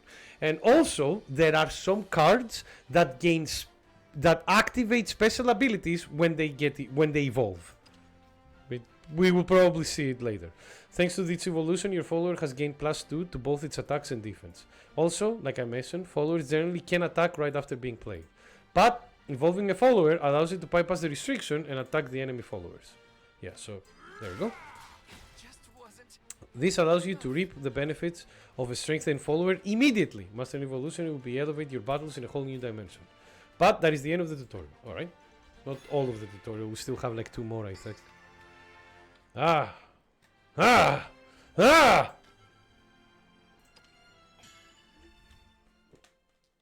Or sorry, 1 more. Mega evolution, right? Super evolution, sorry. Mega evolution is for Pokemon. If evolution is the highlight of Shadowverse, then super evolution is the figurative climax of Shadowverse Worlds Beyond. As you can probably tell, super evolution is a super powerful version of evolution. Just like how you'll need evolution points to evolve followers, super evolving followers require super evolution points.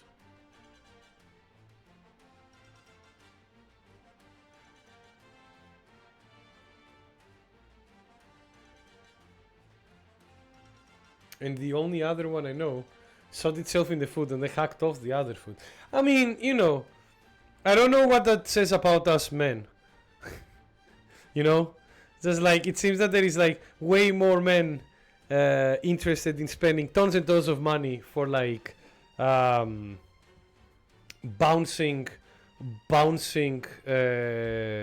erotic waifu PNGs than women are interested in sexy ripped men PNGs. Which makes women more clever in this situation, absolutely. This diamond indicates how many super evolution points you have. Super evolution works the same way as standard evolution. First play the follower. Bouncing balls, Nick. Sorry, yeah, bouncing balls. Women waste a lot of money on their 20th purses, Nick. All humans waste money. That is true. I agreed. Alright, let's mega evolve. Let's super evolve this boy. Pow! They have like a new fucking portrait around them as well, which I like. Splendidly done. I'm super proud of you. I just press buttons.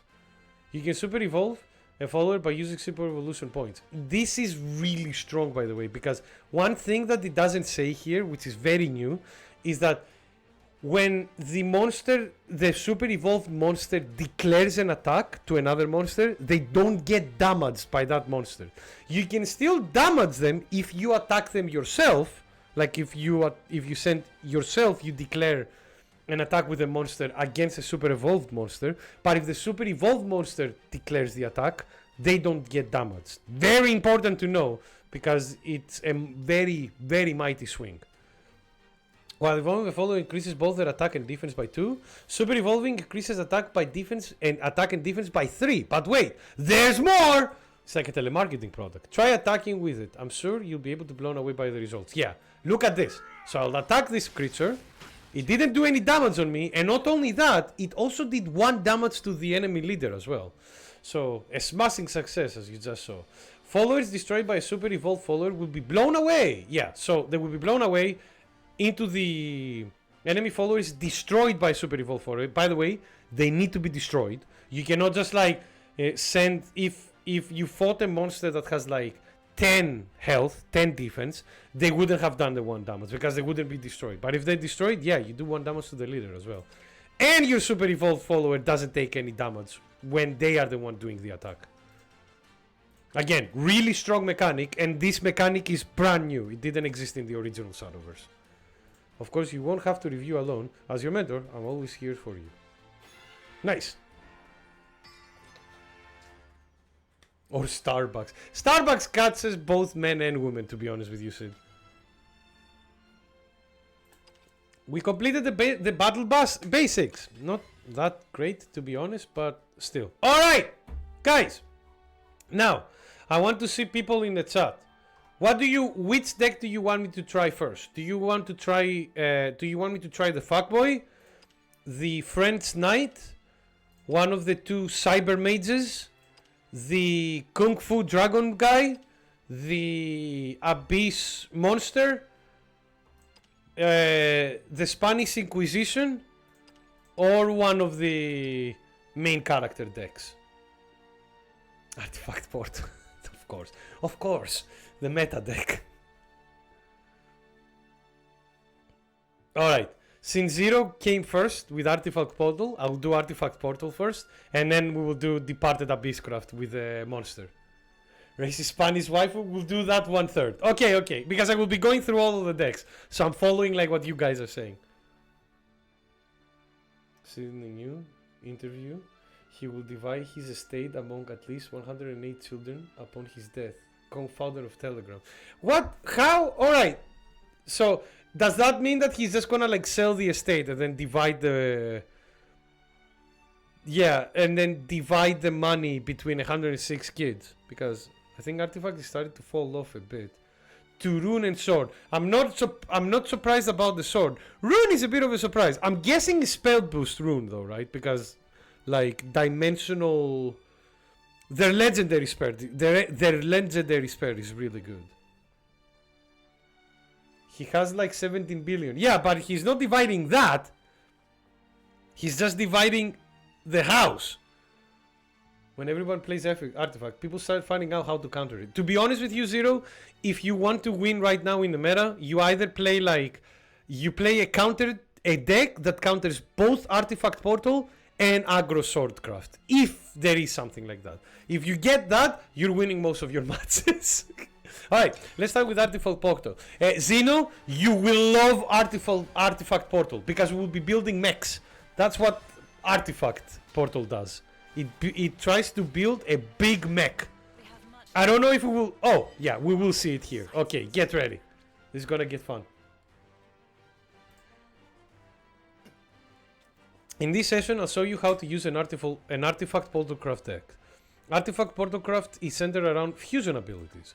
As the name implies, fusion involves fusing cards together to make something new.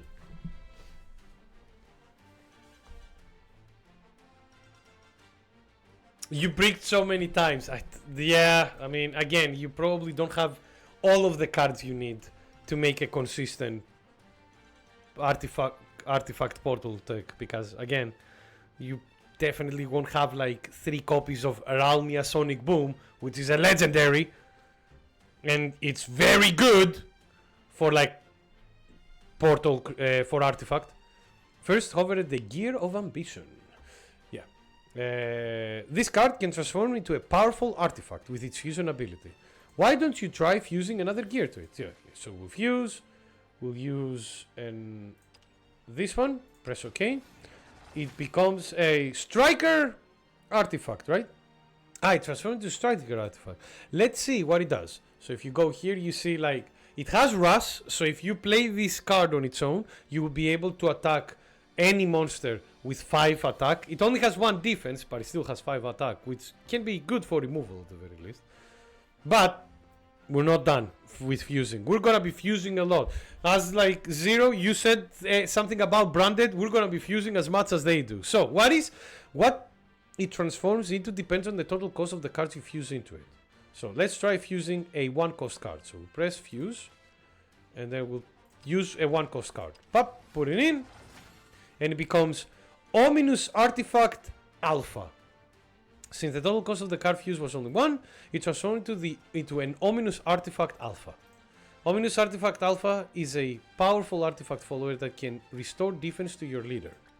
Now, remember the other artifacts that Striker Artifact could transform into? I'm referring to Ominous Artifact Beta, which can deal damage to the enemy leader, and Ominous Artifact Gamma, which can deal damage to the enemy followers. Why don't you try making those two? Alright, so let's do this together. First hover here, press this, use 2.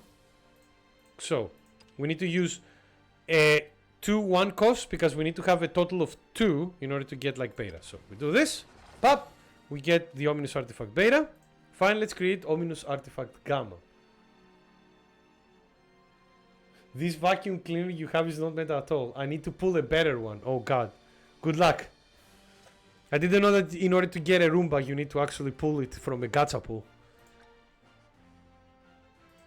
To do that, you'll need to fuse cards whose costs add up to 3 or more. But we don't have that. Look, we only have one more.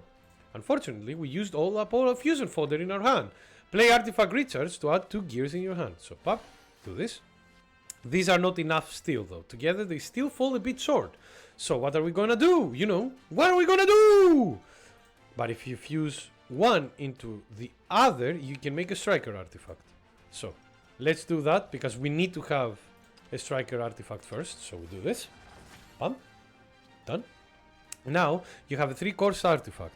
So which is exactly what you needed. So let's fuse it to proceed with the fusion. So if we go here, do this, put that, do this, ta-ta-ra-ra!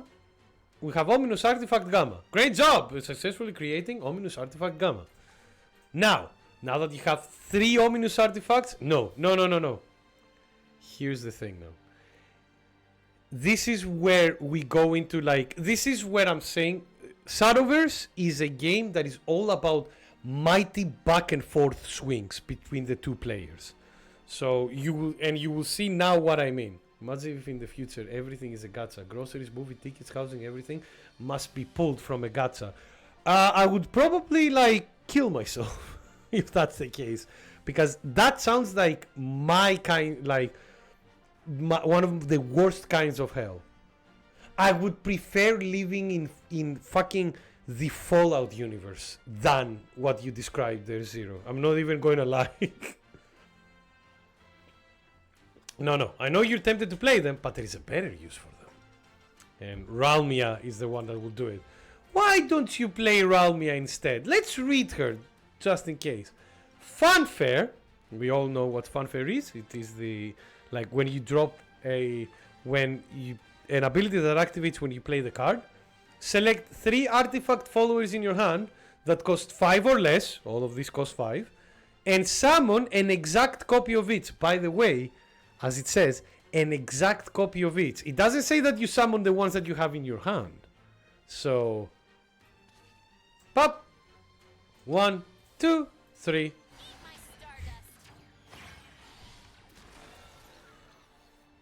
Now you have all those artifacts on your field without needing to play them. By copying, you can send out powerful of followers while keeping the originals safe in your hand. Sorry. Making exact copies of artifacts is an integral part of Portalcraft's arsenal. Now, let's cover off the Onimus. Do you see? At the end of your turn, deal 3 damage to all enemy followers. Oh look! Except for this one, every other enemy follower has less than 3 defense. Oops. And deals damage to all enemy followers on the field. The other Onimus artifacts have potent abilities of their own, so be sure to check them later. Yeah. This one, Beta, at the end of your turn, deal 3 damage to the enemy leader, and Alpha, at the end of your turn, restore 3 defense to your leader, so it heals. So, now, let's do this. Trajectory calculated. Upgrading the mech waifu. How had the meeting? Now you're mad too. No! No, I hope the meeting is done at the very least, Bimis. And also, thank you so much for joining us, Bimis. How are you doing, friend? Welcome. We're trying the tutorial stuff with the deck with different decks that this game has for right now, so people can see how it plays. Alright, so let's attack this. Pop. Now all you have to do is end the turn. So ending the turn, does 3 damage, does the AoE, heals me for 3. What are you gonna do? Divine Thunder? Oh no.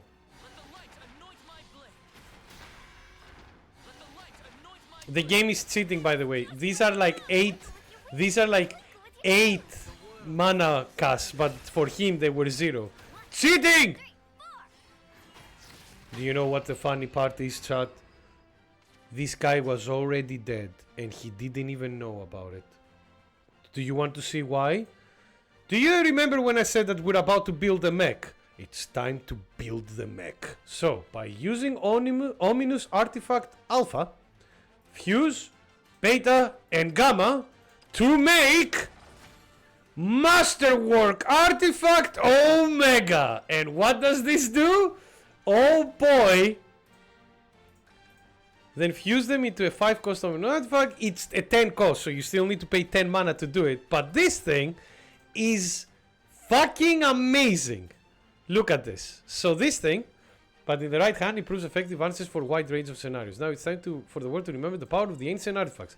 This thing, Masterwork Artifact Omega, 10-10, deal 5 damage to all enemy followers, and restore 5 defense to your leader. And it has Storm. Storm is the keyword that means that this, when you play this follower, they can attack enemy followers and enemy leader. And by the way, did I just say that he can attack the enemy leader?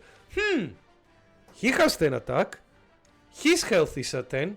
I wonder what will happen. Also, Ward is Taunt from Hearthstone. Essentially, cards with Ward, when you put them down, the enemy followers need to attack that card. They need to destroy that card before they can attack anything else. And then Aura is one of the best abilities. Aura prevents the follower from being selected for enemy abilities, including spells and creature abilities as well, which is insane. AKA, the only way. Also the yeah. By the way, do you see what I mean about the presentation of this game being outstandingly good? All the effects and everything. But yeah, essentially, for the person to defeat this monster, they need to attack it with creatures until they deplete all of the health. If they don't do that, they're not winning. Like, this thing stays. And also, 10-10, right? I can attack and do 10 damage, but what if I super evolve it? Oh, Bane as well. Yeah, thank you, Zero. But again, that's... Like, there are a couple... Like, not every class has it. Swordcraft has it. Abysscraft has it. Don't remember a lot of other ones having it. And, yeah. 13-13 to the face. By the way, the health of the... You start with 20 health. Do you see what I mean about, like, this game being... Have big back and forth swings. So, yeah, that was Artifact Portal. One of the best decks of the game, as of now. The next one, I remember, was Abysscraft. So let's do Abysscraft with our with our boy. Bane Wolverine in this game is an ability for monsters where if a monster with Bane attacks another monster, it doesn't matter what their health is, they die. It's kind of like poison essentially, or death touch from Hearthstone. Sorry if I'm throwing a lot of Hearthstone lingo here, there, like during today's stream. It's because this game plays very similarly to Hearthstone in a lot of ways.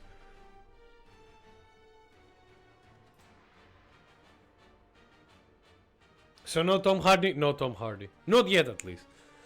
In this session, I'll show you how to use the Departed Abysscraft tech. Departed Abysscraft consumes shadows to power necromancy abilities. The shadows, you can see the meter here. So you gain shadows by having your minions die. Each minion that dies that you own gives you one shadow. Some minions, they will increase the shadow tally on their own when you play them, but usually it's just like during death. And brings fallen followers back onto your field with reanimate. This number here indicates how many shadows are currently into your in the cemetery. There's 4. You gain a shadow whenever you play a spell or whenever an allied follower is destroyed. Here we go. Physical version stream when? Never. Zero. I don't buy physical cards as much anymore. I might buy like a pack of like Yu-Gi-Oh or like Pokemon as a whenever I go like, you know, to a big city and I go and I visit like the whip stores and stuff like that just to have fun. But yeah, no, I used to play when I was a kid. I used to play Pokemon or Yu-Gi-Oh or Magic the Gathering, especially like drafting when it comes to Magic the Gathering and stuff.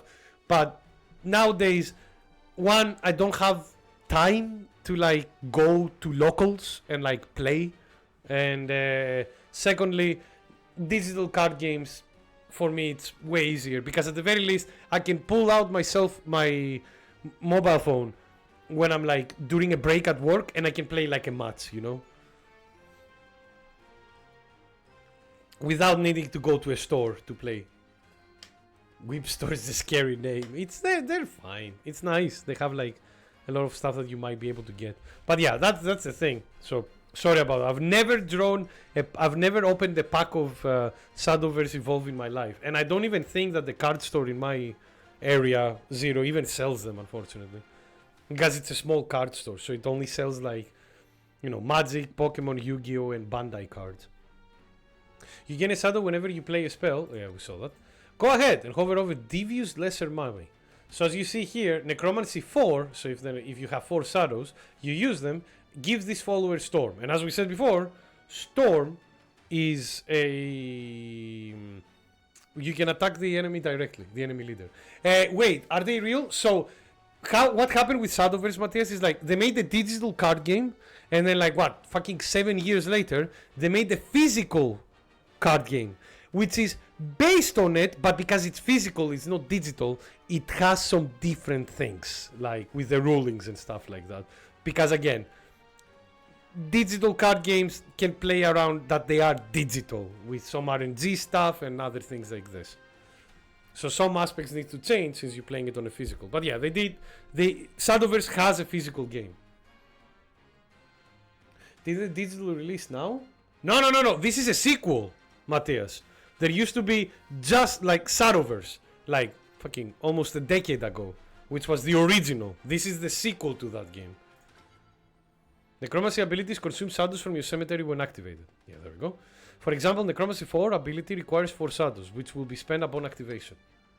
Abyss actually comes from the physical version. Yeah, in the original Shadowverse, Abyss was actually 2 classes. It was Bloodcraft and Ghostcraft, I think it was called. And when the physical version came in, they fused those 2 together to make Abysscraft. And when the sequel comes in now for the digital one, they decided to follow the physical on that aspect and made Abysscraft as well. No. There was Shadowverse. That was like the original. How old is Shadowverse? The original? I mean, it's probably like a decade old, right? Let me see.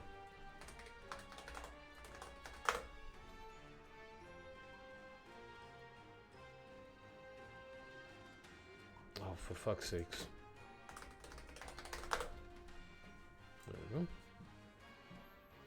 No, well, 9 years old. It originally came out June 17th, 2016.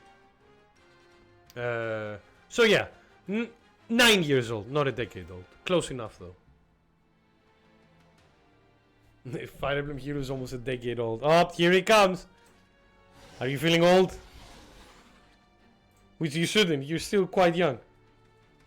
Just like fucking, I'm 35. I'm feeling that now. When they were like, oh yeah, Sonic has its 30th anniversary. I was like, oh, I remember playing Sonic the Hedgehog 1 when I was a child. Oh. See how your shadows were spent activating necromancy? Thanks to that, TV's Lesser Mummy has now Storm. That means it can attack the enemy leader immediately after entering the field. Yep, pop, pop. There we go. And also, we can play Shadow Crypt Memorial. Excellent. Why don't you also play Shadow Crypt Memorial? Amazing word.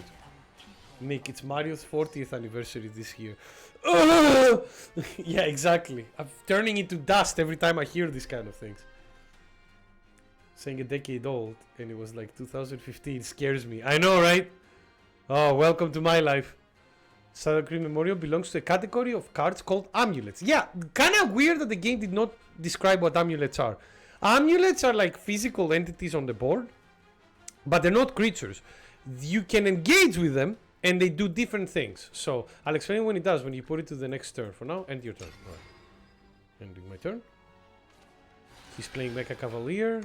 He will evolve it. Mecha Cavalier is a very nice card, because Mecha Cavalier, what it does, read this by the way. Mecha Cavalier is a 5 creature, 4/4, not good stats for a 5 mana creature, but if you evolve it, it spawns another copy of it.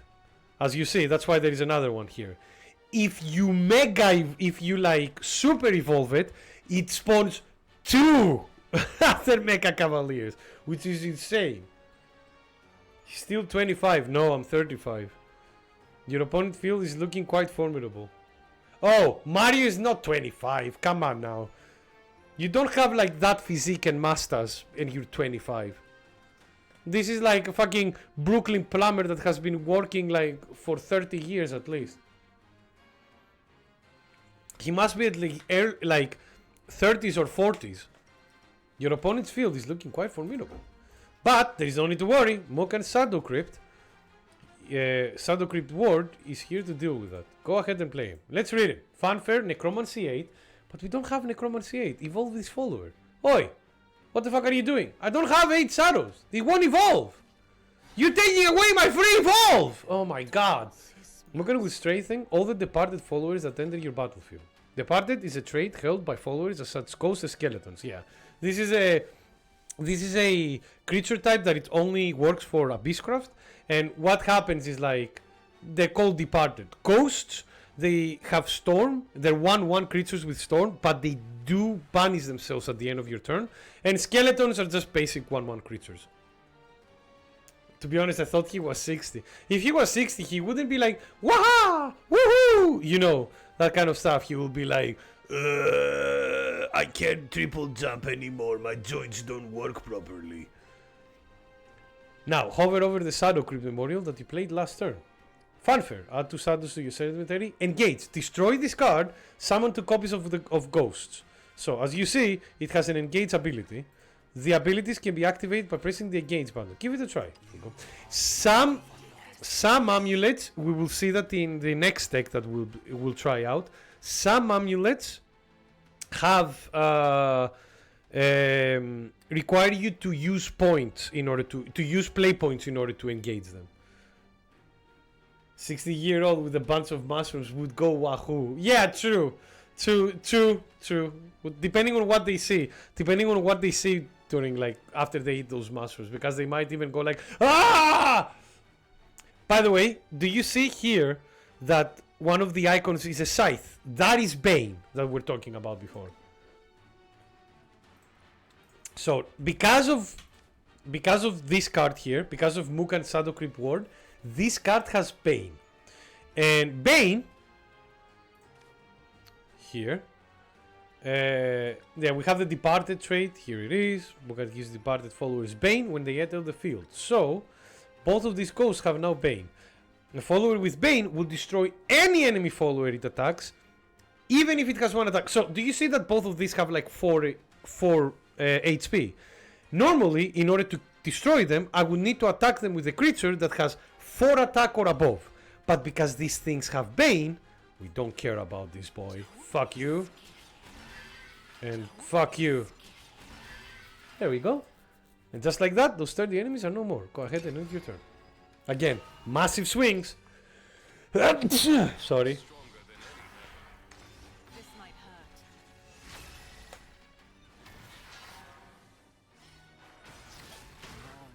Ow, my face! How dare you! Oh, we have Ghost Juggler. Oh, are you ready to juggle some ghosts? Your opponents have gone on the offensive with a super evolved follower. But you can use Reanimate to resuscitate your friend. Yeah, so this guy was like, what? How much mana was he? Ghost Juggler, Reanimate ability automatically activates when played. Why don't you try it out? So, Reanimate, something that is not explaining here, by the way. Thank you for the blessing. Zeno. Reanimate, do you say that it says Reanimate 4? That means that it will take 4 sorrows away from you in order to reanimate a creature that you had, that died beforehand, that had 4 play points or less that needed to be played. So you cannot reanimate anything. So, for example, if you lost a creature that had that its cost was 8 play points and you played Ghost Juggler, it would not reanimate that creature because it doesn't use its reanimate is 4. If it was reanimate 8, then it would. But the creature we played before was costed less than 4 play points. So if we play him, he uses the shadows from here, and look at that, he's back. Actually, he he didn't use the shadows. He just looks smoking his back with a vengeance. And since he was reanimated, he now has the departed trait. Yeah, creatures that are reanimated get a departed trait, which means that he gives Bane to himself as well. Now, remember how he has the ability to give Bane to departed followers? That means that he gives himself Bane thanks to his new departed trait. Why don't you try super evolving him too? Yes. Here we go. Pop. There, look at that. That activated his ability which summoned a ghost. Of course, this new ghost has the attack, so let's use them both to attack. Now, here is where sometimes strategy is important. Right now it doesn't matter because both have Bane, right? So you don't need to worry. But if it was the other way around and he didn't have Bane, but only she had, it would have been beneficial to use her to kill him and then him to kill the 5/5. Because normally this wouldn't work, but he has Bane, so it does. Bye bye. There we go. With a little reanimate magic, your chances of winning has been revived. Okay. Unfortunately, as of now, I haven't seen Abysscraft. I haven't seen it work as much with reanimate. The Abysscraft tech that I've seen, and the one that I've played as well, is an aggro one, where it plays a lot of minions at the start. There he goes. Into the offensive. As you saw, even though our follower had reanimate, we couldn't he didn't die because when a super evolved follower attacks, declares an attack, he does not get damaged at all. So because he does not get damaged, that means that the Bane does not activate. Remember, when playing Departed Abysscraft, losing allies is nothing to fear. By consuming shadows and resurrecting followers, you'll stop your opponent from gaining ground. With the power of Necromancy and Reanimate, call forth a legion of departed followers and show your opponent the meaning of fear. Well, let's do this. So, here's the stuff. Fanfare. Summon a Mimi right paw Hellbound and Coco left paw Hellbound. Necromancy 6, so we'll use 6 of this. Give all other allied followers on the field +2/+0. So we're summoning 2 creatures, and because we have 6, it also gives it also gives a +2/+0. So let's do this. Play this. Summons the 2 creatures. There they are. I'm just trying to think. Now, do you want me to end this immediately? Because I can end this immediately. if I super evolve him, nothing. Oh no, you have taunt. My apologies.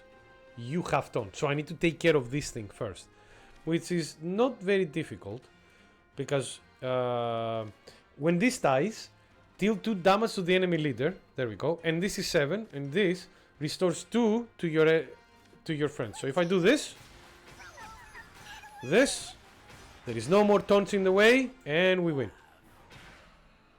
Obelisk the Tormentor went. To be honest with you, Sid, super evolving an enemy, a monster in this makes you feel like you summoned the Obelisk the Tormentor, because just like punch hard and doesn't even get damage. For an Abysscraft deck, not a lot of abyssal monsters. Abyss in the sense the abyss of, like, you know, the world of the departed. That's why they call it Abyss. Okay, who, if I remember correctly, somebody wanted the Esperanza. There we go. Amulet Havencraft, a deck that I would love to play if I could, you know, craft the desired legendary cards that I want. But, well, you know, fuck me.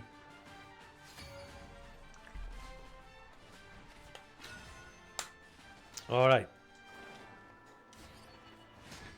It's a game. Enjoy yourself.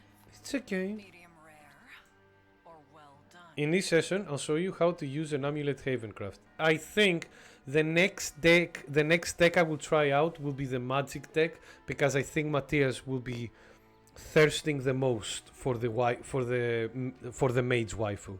She's a futuristic, edgy mage. I know you will, Matthias, don't worry. I mean, you can see her here as well. She's our opponent here. Mage waifu sounds good. I need footage. Oh yeah, see, she's up here, and when we play with when we try out her deck, look at the intro screen of the fight as well. In this session, I'll show you how to use an Amulet Havencraft deck. As you can probably guess, Amulet Havencraft heavily relies on cards called amulets. There they are. You can see a few of them on the field right now. Each comes with its own unique abilities. One ability unique to amulets is Countdown. Yeah, so some amulets have a countdown. The countdown goes down by 1 at the start of each of your turn. And once it goes to 0, the amulet destroys itself and something happens. So for this amulet here, counts advance by 1 at the start of each of your turns. When an amulet is reaching 0, it will be destroyed. Yeah, if you see here, countdown 4, last words, summon a Holy Falcon. And you can tell Holy Falcon is a 2/2 with Storm. Another thing is engage. Do you see that this one requires you to pay 1 play point to actually engage it? And it's very simple. Engage, advance this amulet's count by 1. In other words, this amulet's last words will activate when its count reaches 0. Now, let's watch that play in real time. Right now, it's your opponent's turn. When your turn starts, pay close attention to the amulet. I don't want to hurt you. Oh, this card. Uh-oh. Yep, there it is. Oh! We drew Sacred Griffin. That's amazing. Unfortunately, we'll need like a couple more turns before we manage to make him like viable. No! We will be able to make him viable next. Since one of them reached 0, that amulet was destroyed, and its last word ability activated summoning a follower. But that's not what all amulets can do. Some of them, you can just like have them there and activate them whenever you want. Cover a dose of holiness. That's real. This is a decent amulet. I don't mind it. The problem is like, I would play it in an amulet craft, because it deals 4 damage and restores 1 defense to your leader, which is not bad. But usually if you play an amulet that like doesn't bring a body on the field at the end and does like something like a spell, you want it to be very, very impactful. And there is one amulet in this game as of now. I don't have the card yet, unfortunately, but there is one amulet that says like, destroy this amulet, destroy all followers on the board, yours and your opponents included, which is really strong. I heard you talking like you can summon Exodia in this. Exodia, no, there isn't any mechanic, any other win condition as of now in this game. The only win condition is reduce this, like, the opponent's health to 0. But yeah. So Zeus, yeah, but you cannot reactivate it. Once you activate it once, that thing is gone. So it's not like Zeus that you can stack material under him and keep sending cards over and over again. This amulet has an engage ability. These abilities can be activated by pressing the engage button. Go ahead and try it out. Yeah, so we can do 4 damage here. Lose it, get a point. Well done. The follow is no more. Forbidden Grounds has also an engage ability. Hover up to find out. Select an allied follower in the field. Give it +1/+1. Restore 1. Restore 1. Let's try it out. Spend it. Pop. +1/+1. The Holy Falcon has gotten stronger.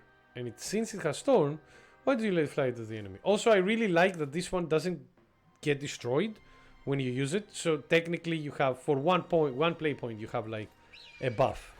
Not a great buff by any means, but there are synergies in this with this deck that work with engaging amulets. Oh! Snaze! Thank you so much for joining. Welcome, welcome. How are you doing, sir? Thank you so much for joining us.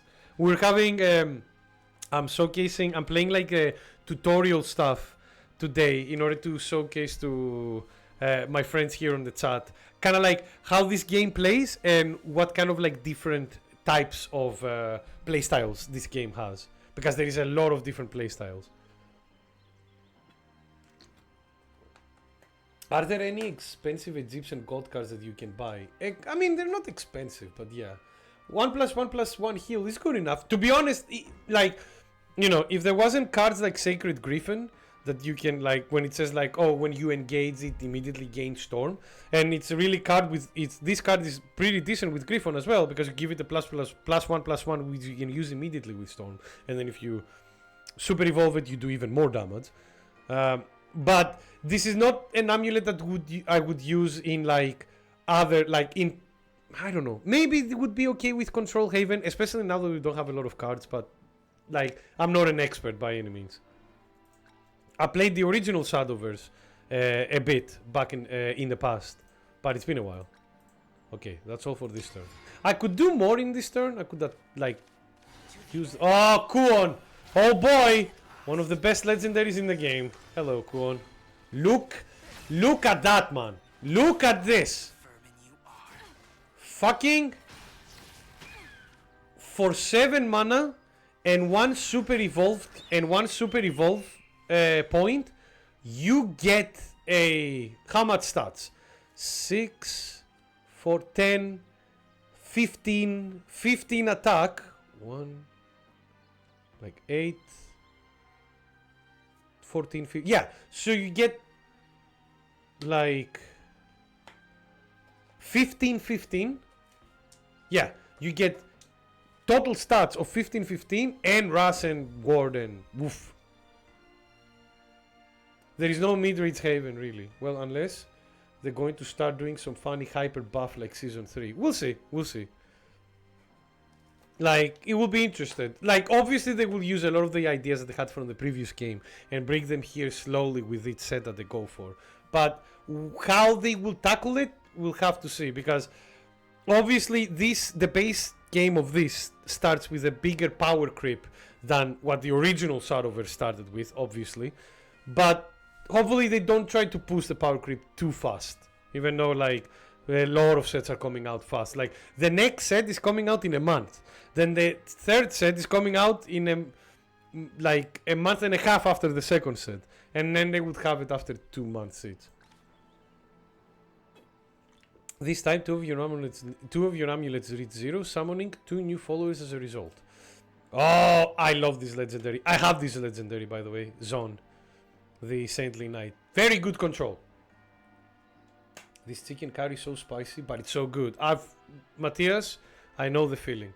Once in my life, I made a not chicken curry, a vegetable katsu curry, and I used a ghost pepper to make it. Oh my dear God! Like, it was phenomenally tasty, but dear God, it was literally pain on my tongue when I was eating it. But I couldn't stop eating it because it was tasty. Yeah, Zone is an amazing card. Because for 8, you get a 6/6 that deals 6 damage to all enemy followers. And gives every other ally +2/+4. And to be honest with you, many times, this one, the gives other allies +2/+4, won't even come to the effect. Just the 6 damage to every enemy follower alone is like fantastic. Fear not the god's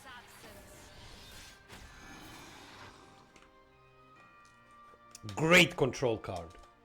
A ghost pepper. Really, Nick? Yeah. I found it. They were selling it as a seasonal thing at Tesco's, at the supermarket franchise chain here in the UK, and I was like, I had to try it. So I bought it and I made curry with it. And as I said, really good, but dear Lord, pain. I've never done it. I've never done it after that. So, like usually I use like Scotch bonnets for like as peppers, chilies for like cooking spicy stuff. On top of that, thanks to her powerful ability, the entire enemy field has been completely wiped out.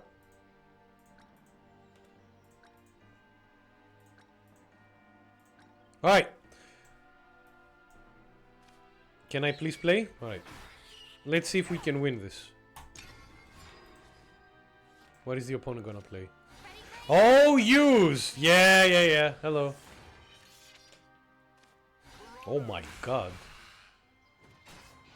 Sound the retreat. I feel bamboozled.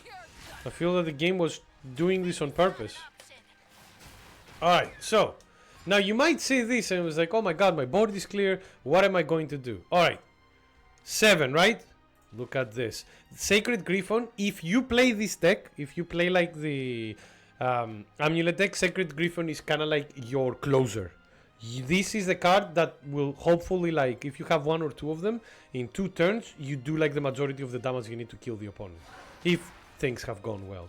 So, this card says, it has ward, it's a 6/8. Whenever you engage an amulet, give this follower and storm. So, engage, buff it, we're buffing it, and we engage an amulet. So now I can attack directly. All burnt out. Never had curry. What is it really? Curry is like a... Like, usually it's spicy sauce, essentially, Viking. There is myriad types of curries all over the world. There are types of curries that are tomato based. There are types of curries that are like mostly just based on roux and a lot of spices. It's like but curries essentially are like sauces that are like spicy. And when I say spicy, I don't mean like spicy in a sense like their spiciness, in a sense that like they make you feel hot. Spicy in a sense they have a lot of spices in them, like turmeric, garam masala, like cumin. All this kind of stuff. Alright. Oh god. Alright. Matthias, which version of your waifu do you want? Do you want the version that throws a lot of spells out? Or do you want the version that throws that does like earth-right rituals and summons clay golems?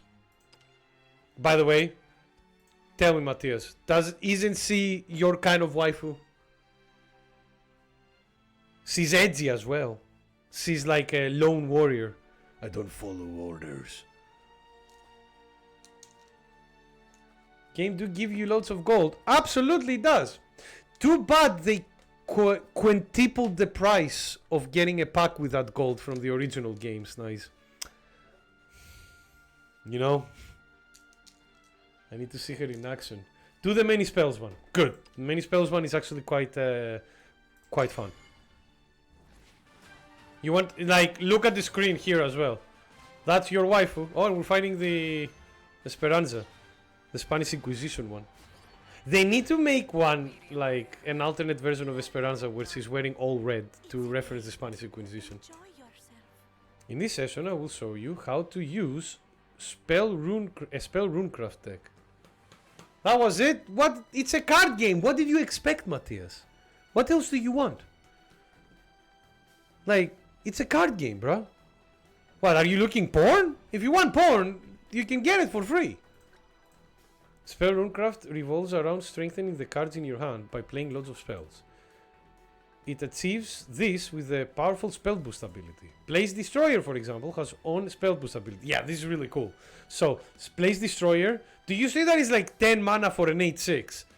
There is a reason for that. Every time you play a spell, the cost of this card gets reduced by 1. So, Spell Boost Runecraft is a deck that what it wants to do is like just play spells all the time, and then start dropping like either overpowering spells because you spell boosted them a lot, or 086 Blaze Destroyers because, you know, why not? But then you would expect the Spanish Inquisition if he wears red. True, true, true. No, they have to be discreet about it, Nick. Ah, I see. Well, isn't this discreet? Every time you play a spell, the cost of the card gets reduced by 1. Try playing a spell and see this in action. Yeah, so we play Truth Summons. This summons a Clay Golem. And do you see that, like, this card got buffed and this card got dropped by 1 play point? Because these cards can get spell boosted. Mind you, not every card can get spell boosted. It needs to say, the card itself will say if it is spell boostable or not and what spell boosting does on it. With every spell, your hand gets stronger. That's the gist of spell boost. Okay, there we go. Yeah, so you see here, on spell boost, give this follow +1/+1. On spell boost, reduce the cost of this card by 1. That's the thing with spell boost. And also there are cards that spell boost multiple times, not only once. Playing spells is the only way to spell boost the cards in your hand. Some followers have the ability to spell boost your hand as well.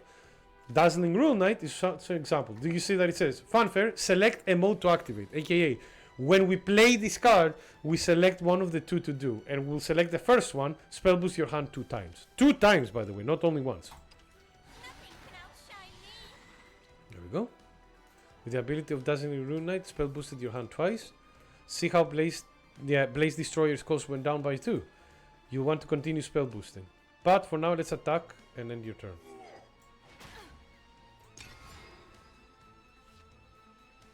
There we go. Oh, hi, Iron Priest. Oh, yeah, this card. So, this card, it's a 1-cost card. Every time it gets spell boosted, it does more damage, essentially. It seems he's doing it for you. I knew it would work. I knew it! I knew it! I knew that was your type of waifu, Matthias. I had the suspicion. I've known you for years. You might lose track of how many times your cards have been spell boosted. That's why this pattern comes in handy. Yeah, you can see, like this, there is the gray lettering here right next to them. That it was like, oh yeah, this card has been spell boosted 3 times. This has been spell boosted 1. Try playing a couple of spells. Yeah, so if we play this, spell boosted to 4. This spell boosted to 1.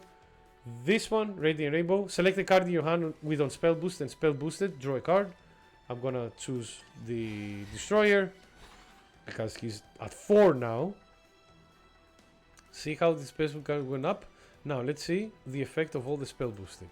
Not all on spell boost abilities involve cost reduction. Yeah, Storm Blast, as you see here, X starts at 2. X is at 4 now because we spell boosted this card twice.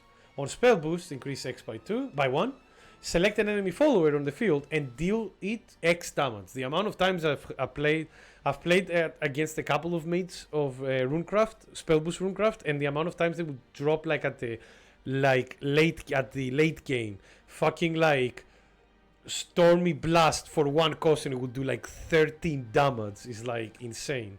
X starts at 2 and it goes up by 1 every time the card is spell boosted. Since it was spell boosted 2 times, X is now at 4, which means its damage has increased from 2 to 4. Like this, spell boosting certain cards will strengthen their abilities. Go ahead and play Stormy Blast. Yeah, so if we play this, we do 4. Goodbye, sir. Bye bye. Thanks for the spell, for the boosting damage. It was able to destroy the enemy follower. Okay, why don't you attack and end your turn? So we'll attack here. I love math. Yeah. This guy does 1 damage when he enters the field to everything.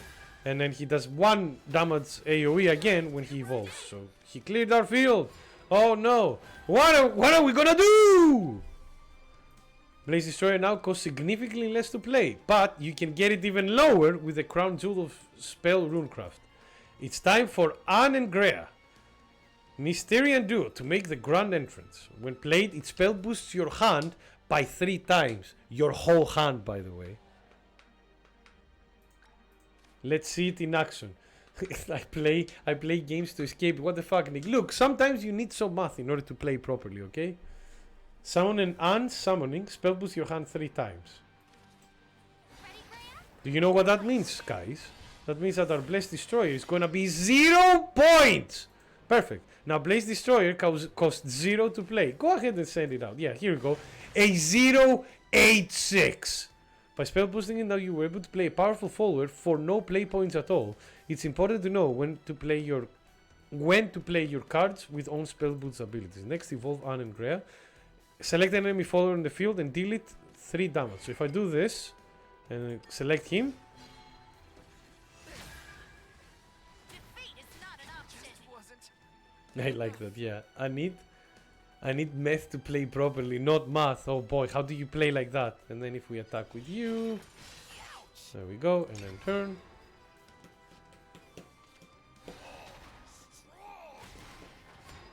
All right. We have enough to kill them.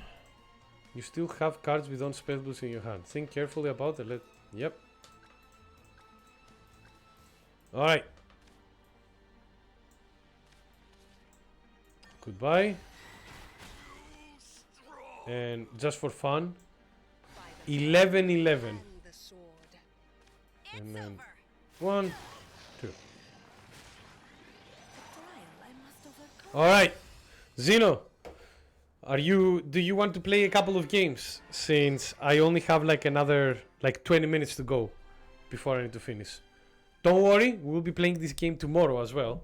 And I'll be doing and tomorrow we will be finishing the rest of these tutorial decks, and then we'll be playing like matches constantly together. On your way. All right. Now, we can have private rooms, but I want to showcase the park. So join me in the lobby.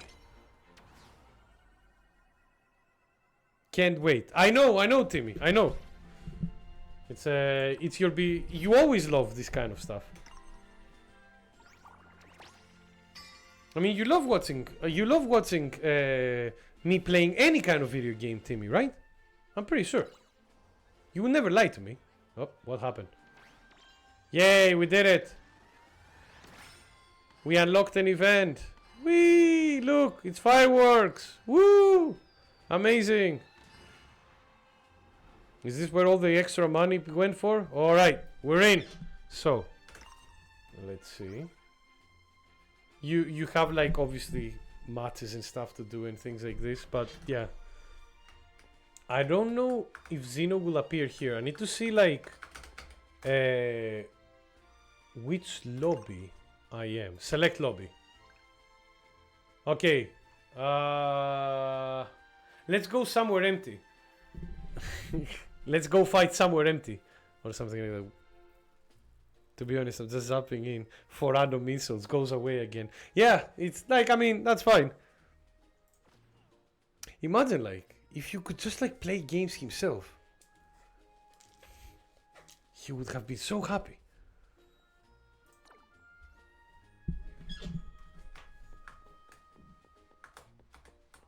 Alright. Let's see. Claim the chest. And there is like weekly quests here as well, which you can make. Like spectate 5 matches, like do a knockout match, and stuff like this, which is alright. Don't think I will do all of them because I don't care. Are you trying to say to me playing this I'll make someone happy? No, not playing this, Timmy. Play any game in general. Instead of just being like an old, like being like going to different streams and go like, hey, fuck you, and then like leaving and just like having like an assault situation. Yo, ooh, nice avatar, Zeno. All right, Zeno, join me. Let's go on a table.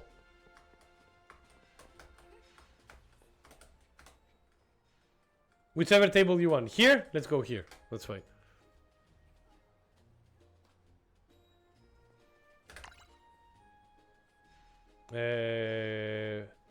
Let's do best of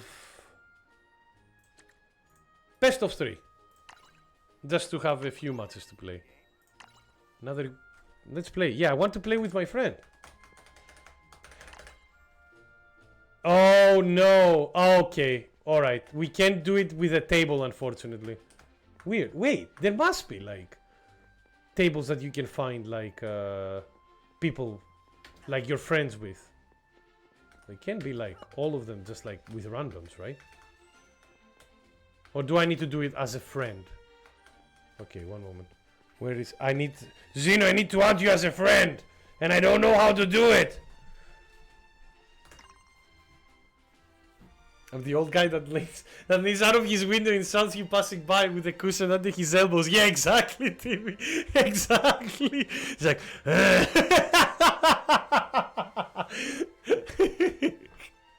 But you have like, but the thing, TV, is like you're not doing like you're not looking at the window, right? You're looking at the TV because you're zapping, and every channel you look at is like shite, shite, shite, asshole, shite. You know, like. Also, Justus, hello, friendo. How are you doing, friend? So bad. I've been watching for 2 hours and I haven't seen anyone glowing yellow. No bar spending. What do you mean no bar spending? We're spending like play points. All right, friends. There we go. Requests.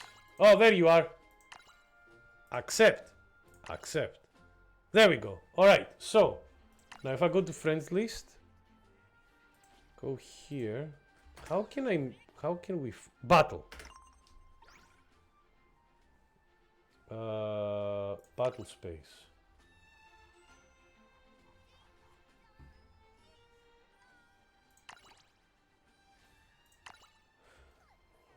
Okay. Against CPU against arena. Lobby mods. No. Alright. It seems that we cannot do it from here. Like Zeno. Go to the table and set up a match. Oh! Are you gonna find me? Yeah. Okay, got it. You're gonna find me through the menu, I'm guessing, right? Here we go. Alright, ready. Find me, friend.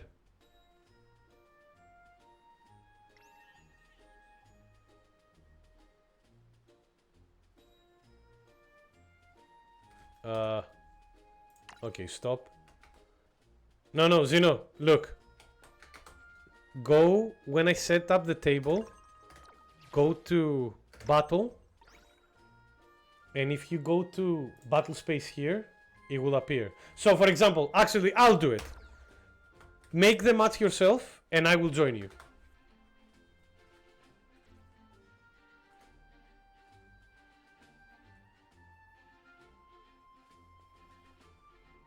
But yeah, Justus, how are you doing as I'm setting up this? So, do this, battle space, join. There we go. Easy. Alright. Okay. Select a deck. None of them are good. But I'll go with the funny one. This is an aggro deck. This is... What was that? Bolthead. That was another legendary card for Forestcraft. Alright, I'm going second.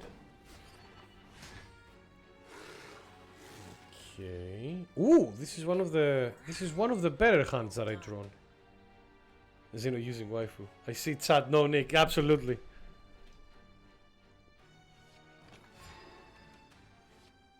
Finally, got your hands on Boltcan. Very good game. Good to hear, friend. I've heard a lot of people liking it as well. Did you get the DLC for it as well? Because I think they did like a mini expansion on it.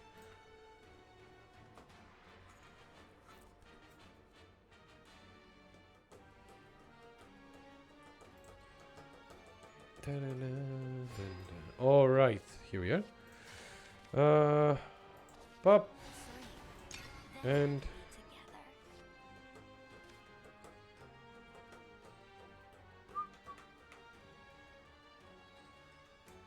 my deck is all about like going fast.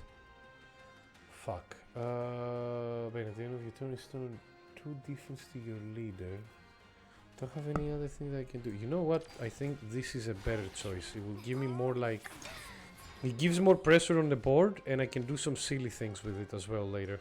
With Reaper's Death Slash. But yeah, my deck is all about like trying to kill the opponent as soon as possible. That's why we play like a lot of low cost minions. Okay, so you went... I'm guessing you went for spell boost. Okay. how do we play this? I think...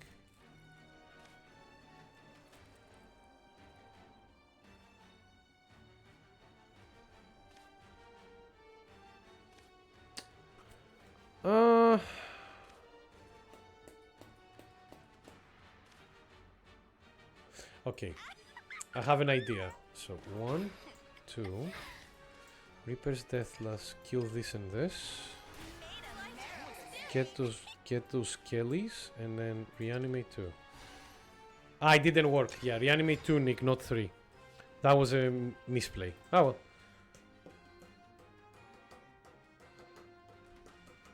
Breaking is not that bad in these games, you know. There is a lot of times that turn 1 you won't play anything.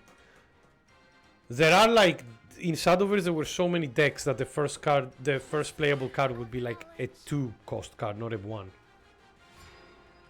Yeah, breaking means that you draw a starting hand Viking that you cannot do anything with at turn 1 or like at the early game essentially. Well, I'm just gonna keep up the pressure. I saw you healing over there and I'm not enjoying the fact that you healed, so... Sit hand essentially, yes.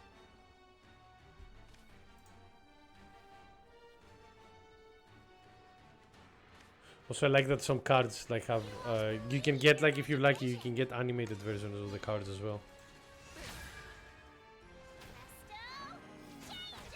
Nice, there you go. Nice! Alright, and now I'm in trouble because I don't have a lot of stuff after that. Okay, ooh.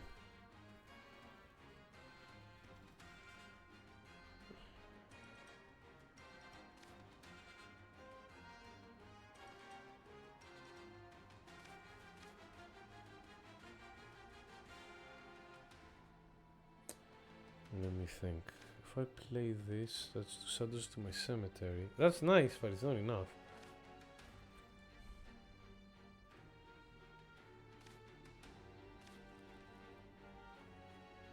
You can do 3 damage. Alright. Kill this.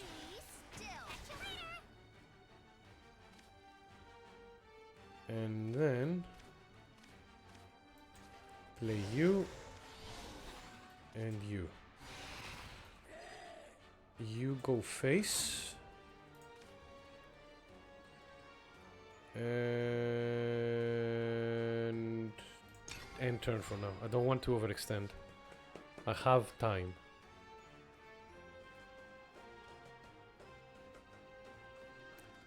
We'll call it team bonding. Oh no. Not that kind of bonding.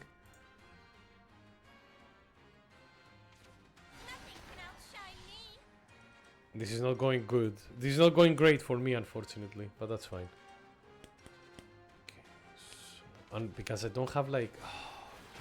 I have cards that can help me board clear, but unfortunately I'm not getting them, so... Okay, 2, 6, 7. Come on, board clear. Nope, nothing. Yeah, Zeno, I'm pretty sure you've won this. But let me try. Okay. We do... Oh, wait. Let's play it correctly. 1, 2. We do this and you.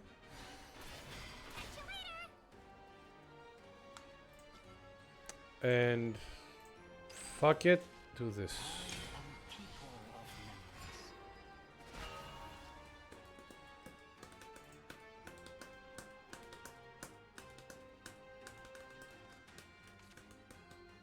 Uh-oh. Draw 2 cards. Holy shit. Nice. Oh no.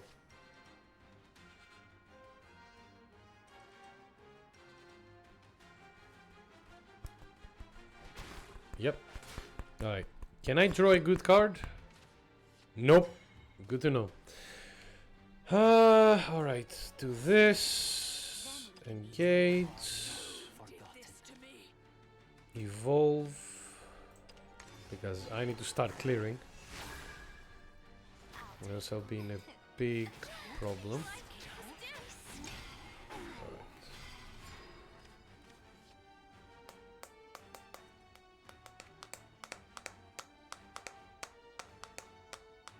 Bricked up with boys. Oh god, no. I hope not. Oh, that's a good spell. Because it gives you Rush as well. And it spell boosts you if you actually lose it. Wow. Yeah, good idea. So I am losing a lot right now. Main reason being that I'm not drawing anything too good. So that... Another betrayal. Another betrayal.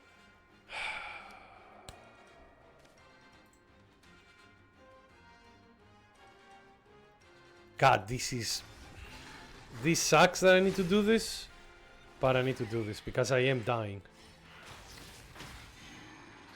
And I need to get some life.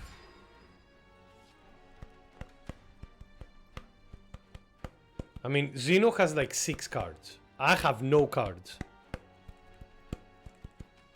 So Xeno has a lot of options right now. Abysscraft right now. Mostly just old Necro. I wanted to, like, the only deck that I could make Abysscraft myself was with like, was like a more more aggro kind of deck. Unfortunately. Okay. And I cannot take care of an 8/8. Oh, yep, there it is. Hello. Fucking 1 mana. What the fuck does this do? Second team informer sets defense to 1. At the end of the opponent's turn, cannot attack followers or leaders. Man, can I draw a good follower? That doesn't do a lot. Yeah. That's not good enough. Well. Xeno, well done. You won. Why? I'm not gonna do any, like, I'm just gonna let you have the win. Here you go.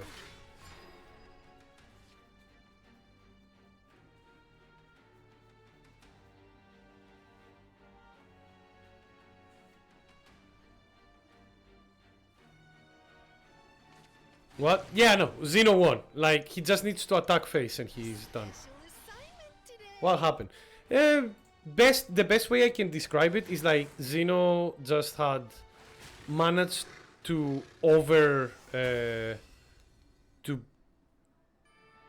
managed to have better resources than me, essentially. That's fine. Let me try another deck. Let's go with Portalcraft this time.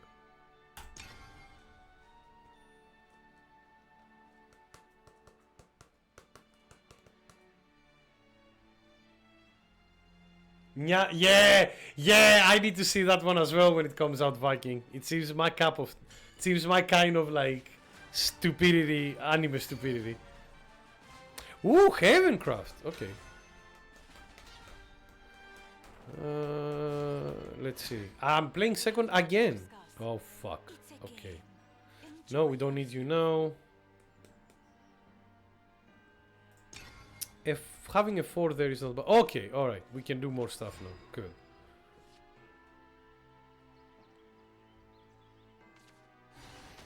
That's the draw 2, right? Yeah. Okay. Play. Throw you. Alright, good. We have a decent curve. So we use the play point to drop a 2. We have a 2. We have a 2 and a 1. We have a 4. Like, aka we have cards to play on tempo. I'm wondering if he will engage it. Yeah, okay. Because next turn he will draw 2 cards, which is really strong. And then we have a 5 as well. Okay, our tempo is good. So Wonderful. just think. No, I want to do damage, right? But I don't want to change any card, so yeah, I'll sacrifice damage for like have something to protect me, and it will draw me a card later as well. They are making a collab with. Oh, really? What is the collab gonna be? Like from Night of the Living Cat and Dead by Daylight. Okay, engage that one. Engage this one. You have like 6 cards. What the fuck have you drawn? Okay.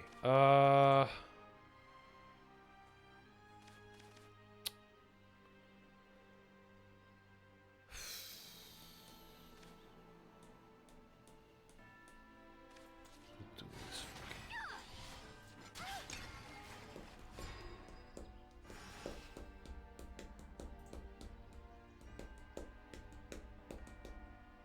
Probably parts of cat skins. I wonder like how they would do them though, you know? Because again, Dead by Daylight, like most of the things are like bipedal humans essentially. Okay. So we'll have it. He will have a 2/2 and 2 cards, and then closer to a 1/1. It's a 2/2 though, so I'm not very afraid because I can just drop this bad boy. Just be like, all right. Here you go. On tempo, on curve. Yeah. So 2/2 draws 2 cards. Mind you, this is not Yu-Gi-Oh! Having a lot of cards in your hand are good because you have a lot of options, but you still are limited how many cards you can play with a play point system. Unlike Yu-Gi-Oh! Where you don't have any limitation like that. Ooh! Thankfully, this boy is safe from him. So, who are you taking out? I would take out this one. Nice. You deny me the draw as well because of the... Good. Clever. Alright. Ah, you should have killed my 2/1 there.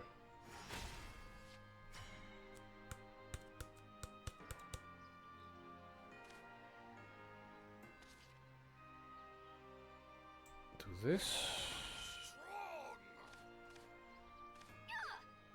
Kill this. Kill this. And do I upgrade you? Nah. No, I'll wait. I'm a bit stingy when it comes to evolution points. I'm very bad at using them in this game. Like, I don't have the instincts yet of when to use evolution points in Shadowverse, and that hurts me greatly. Careful! You have a max hand size now. Okay, there we go. After the battle. I like that I'm talking even though Zeno is like having me on mute. Alright. Barrier, another thing that we didn't explain. Barrier reduces damage taken to 0 for once. So if I attack this guy now, even though I have 4, it won't do anything to it. So we need to change that position. So that's why we have puppets. So we drop this. We drop this. Just tell me And then why. we drop you. And super evolve you. Trajectory calculated.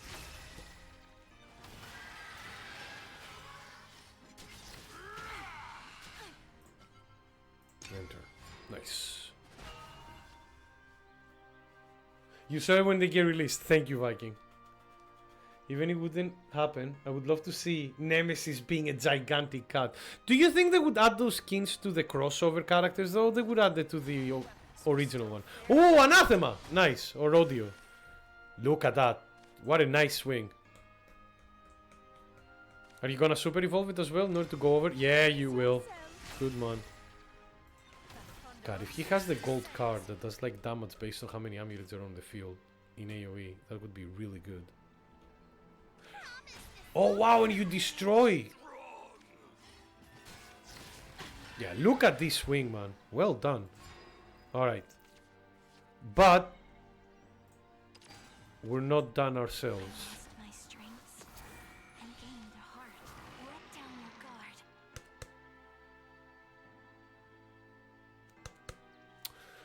Do I want to do that? I'm thinking. If I evolve you, you have Storm. Sorry, 4. They have Rust, they don't have Storm. If I super evolve you, You summon 2 enemy copies. I'm thinking, do I care about this guy here? Or do I just like 2 minions, super evolve? It doesn't kill him though, so no, that doesn't count. If I super evolve, that does 6. All I puppet enters Stoneman Bane. So if I do this, Let down your guard. this, Judgment there we go. delivered. Sorry, it took me a while to think the answer there, but that worked. Oh, ha! Yeah. It's a good card. Like, she's a very good card. Orc is newfound heart. I'm safe here. She has a lot. She leaves a lot of board presence, and she fucks it up. Goodbye. And we should. Super evolve. I want to be Goes heard. to Let 8/8. come back. High. And high. 1-1! Alright. One more.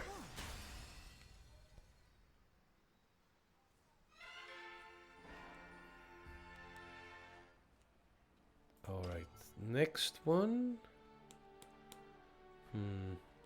I'll play Haven.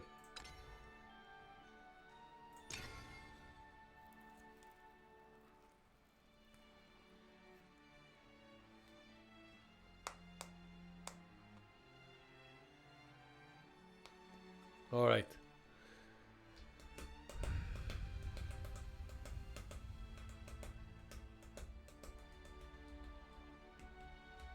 Nice. Okay. Let's go. It could, but they very rarely do skins of Kola characters because it is like hell for them. Yeah, because they need. There is a lot of lawyering that happens. Oh, Cocytus, you're Comes death. too early. I'll keep the priest. Yeah, we have zone. That's good.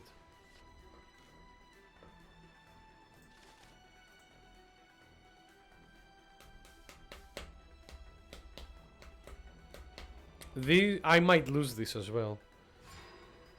No, not. Okay.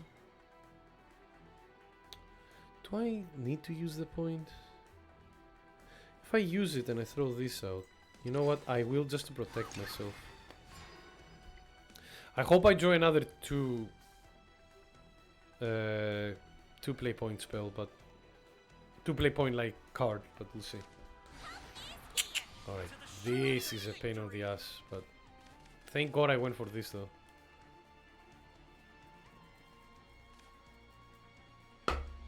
And I have ways to take. Ooh, really? You did not attack me. Yeah, you see, I didn't draw another 2, so now I am forced to do this.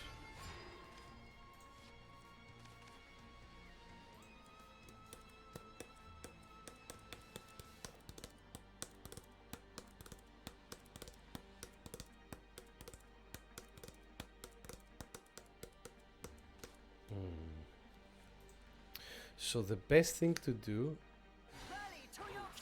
Forged in steel. alright, he will use this here most probably. Yeah, I was thinking about that, use that, makes sense.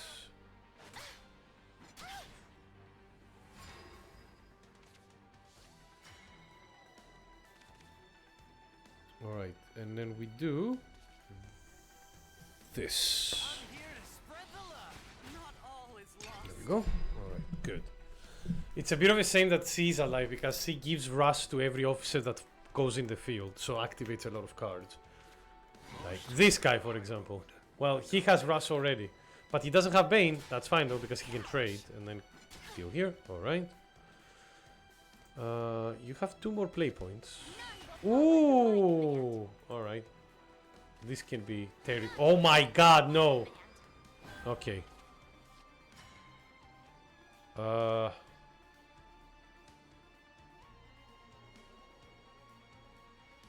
Let me think, let me think.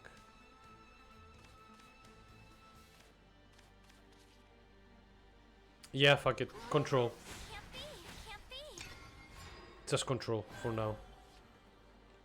If we need anything else, we'll get it. That can be a problem as well, on the other hand. Okay. There is... I have no choice. I need to do this. Repel. Preacher, my fist do the preach. My fist do the preaching. Unfortunately. Okay. A weird rights thing. The Ghostface character in DBD isn't from any movie because they didn't got the rights for the movie character, only rights for using the mask. What a weird... Yeah, no, that is weird. Huh. Okay. Why did you... Alright. We're going into the offensive now. So we'll just go like here. Can we talk? Can we Sound talk? two maidens. There we go.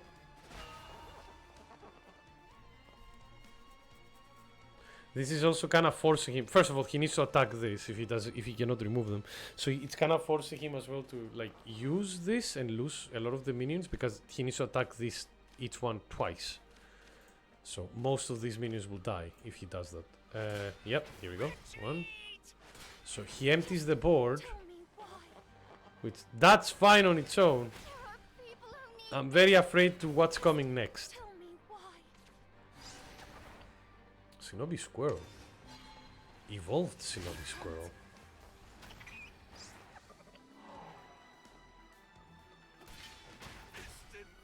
Okay. Oh, yeah, here he is. Hi. Ow.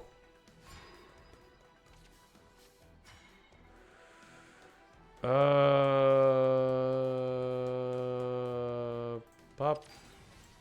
Pop. Fear not the god's absence. Go. Yeah, this is Havencraft is all about like control. Like you obviously you want to do damage to the opponent, but your main thing is like trying to keep the board as much to your advantage as possible. So these things doesn't happen. Yeah, you see that he's like, oh, yep. Sound the retreat. You should have super evolved that one. Okay.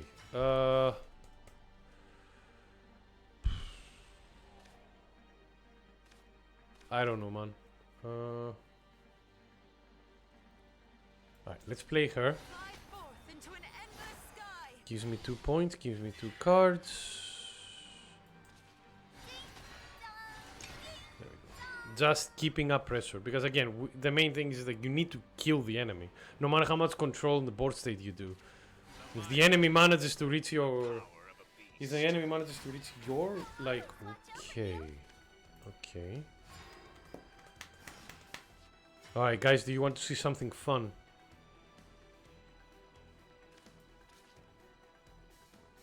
So, summon you, Fear not the god's absence.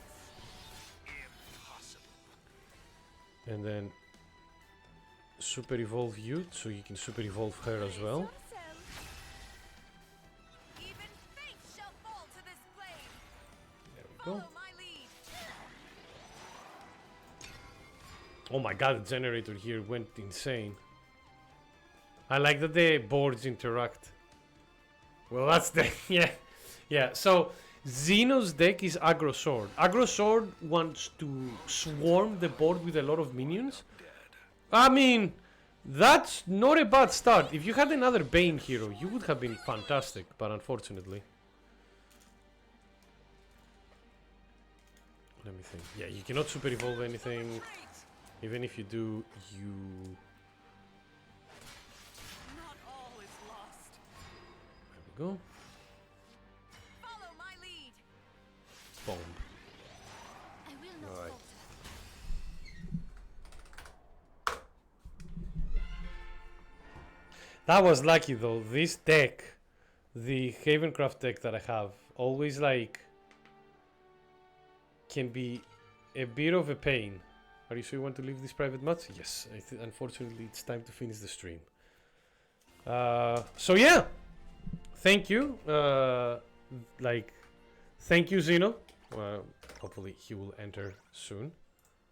Doctors, look at all the stuff that I got just by playing with friends as well. Spectate 5. This or do a knockout match or message a friend or a guild member. You know what? I'll do this one. Zeno, you're a friend. Let's message you.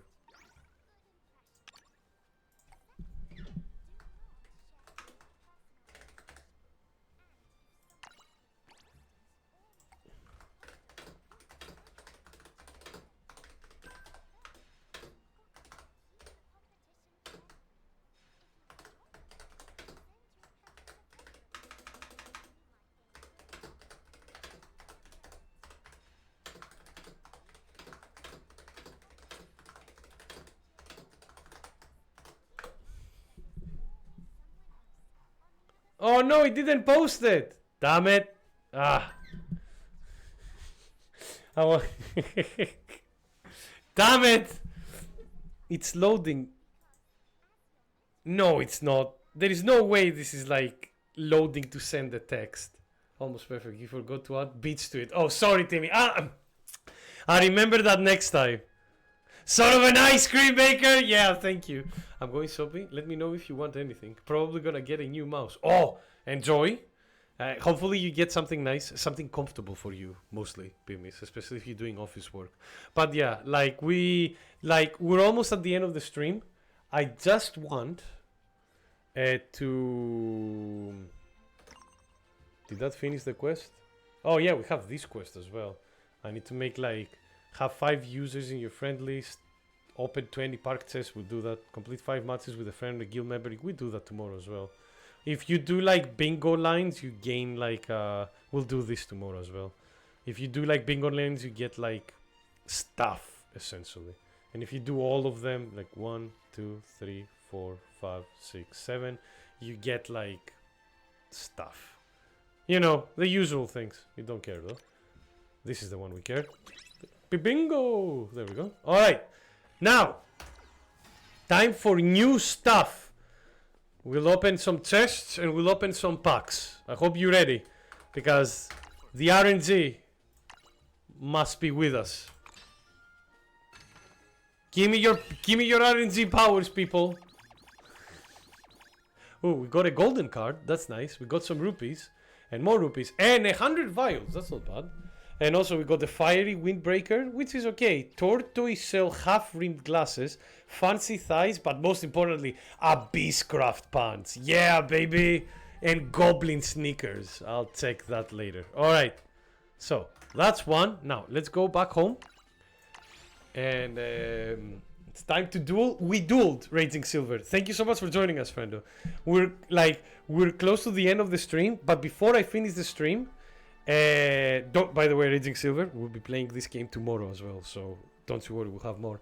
But thank you for joining, Silver. How have you been, friendo? You got another Alfred card. Nice! Oh my god, you're lucky. Very well. Very good. But first, buy card packs and buy a tenner. Okay, guys, here it is. Of course, it's near the end of the stream when I arrive. Why, Nick? That's the program. That's the schedule. I have the schedule made based on my work schedule. I'm sorry, Raging. I'm sorry. But again, we'll be streaming tomorrow and a bit earlier. But how have you been, though, Silver? As I'm doing the pack opening, and I've saved some currency for another. Hot, yeah. Oh. Okay, we have one legendary in here, so that's good. So let's see what we get. Are we getting anything nice? Let me rectify that. We got 2 legendaries. Alright. Okay, that worked. So, Ralmia, Sonic Boom. This is the artifact portal card that you want 3 of, but it's good to have 1. And a Medusa, which is an Abysscraft. Can attack 3 times with Rush. Follow a strike, destroy the opposing follower. This is important, follow a strike, because strike activates when the follower attacks before damage is dealt. So, Sonic Boom! Sonic Boom! Oh god. Crying in hotness. That's not tears, that's sweat. But yeah, we did get 2 legendaries, so that's good. That's above average. Like usually you would usually get 1 most of the time if you open a tenner. So getting 2, really good. And again, nice. None of them that I have, so I'm filling up the collection. Any interesting ones? Oh, let's have some fun, because one thing that I like with this game, zoom in on the waifus. Yeah, sorry. Here's a waifu, and also one thing that I forgot, when they evolve, the art changes a bit. Sometimes the art will change just by like inverting the artwork and adding some elements onto it. Other times it will be a completely different artwork. That's not a waifu, so... Oh, we got Mukan. Nice. Cool Abysscraft one. I should probably use as like where is our friend? As Zero was saying, and Snaze, that my new favorite thing. My new favorite thing, the Shinobi Squirrel. Yeah, Shinobi Squirrel is not bad, especially since when you like, it's a good for aggro, Timmy, because Shinobi Squirrel, when you put it on the field, it's a Shinobi, right? So it's like a ninja, so it's stealthy. You can't target it until after it attacks, which is very fun. Oh, Maeve, another really good Havencraft card, because when it dies, it summons a copy of a random amulet destroyed this much with the highest base cost. So if you manage to get the gold card that is like engage this amulet, clear the board, it will summon it again. So you kind of like, you have that card on the board and your opponent is like, needs to second guess if he wants to attack and destroy that card. Oh, Balto, we had that. Faye Twinkle Toes. That's a good card as well with combo. Oh, I cannot wait to show you guys the combo mechanics of Forestcraft. Combo was a deck that I loved playing. Someone is a Ghost Pepper. Wow, this is a good card. Combo was Forestcraft was the class that I played the most in the original game. And yeah, some of them are animated, as you see. Not anything too fancy, but it still looks nice. If animated cards spawn stuff, so do you see here that says Fanfare summon Fire Drake Whelp? The Fire Drake Whelp will also be animated because it was summoned by an animated card. Iron Hand Harder, that's a Portalcraft one for Artifact. This is like, I'm just showcasing them for Matthias, so he has enough material for tonight. Sarisa, the Luck Spear Almiraz, which is really good for Havencraft because whenever like an allied follow with Ward Destroyed, it gets +1/+1 and it's permanent. Is there an art card, Nick? I don't think so here right now, but they were rat-based cards in the original game. So if there isn't any, I haven't seen any one of them yet here, Timmy, but they will probably appear with more sets coming down the line. Deepwood Fairy Beast. Draw a card. Restore X defense to your reader. X is the number of cards in your hand. Huh. Interesting. I don't think you would use this though. This one is nice. Draw X, cost follower. X is your combo. That's not bad.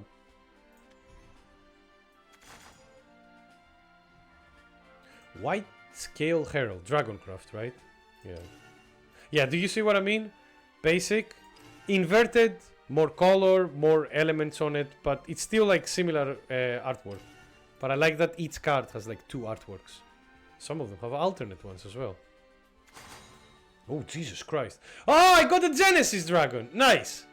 Bad card. It's not a good card, but, you know, for now it works because it's a 9 damage storm for 10 mana. But the problem is because it's 10 mana, this is the only card you will play if you play it. And as you can tell, there is different artists as well, because this art, very different from like this art.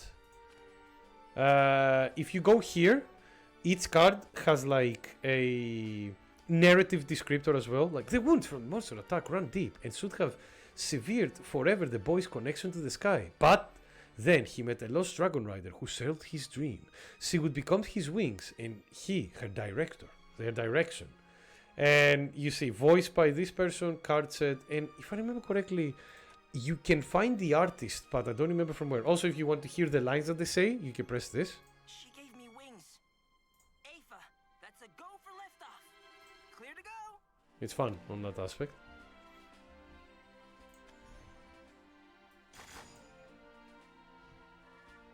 Oh, premium. Nice. God, for example, some animated cards are the artworks are nice though. Yeah. Pretty much side games. Exactly. Exactly, Timmy. It's like, and I like that they don't try to force people to do like similar style artworks. They're okay with going like, yeah, you do anime one, you do canvas one, you do like this. Is there any goofy cards? No idea. There have been goofy cards in the original game, but again, unfortunately, like this game has very limited cards.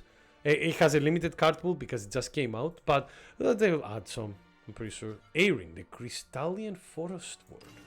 Yeah, look, like I love that it becomes Jade. And also it's nice because here it says a crystal, right? But because when you evolved cards, usually like you see them like later down their life. You see that now she commands like a full like beast that is made out of crystal as well. Again, cool like details like that. Last one. Oh, another crazed creator. That's fine.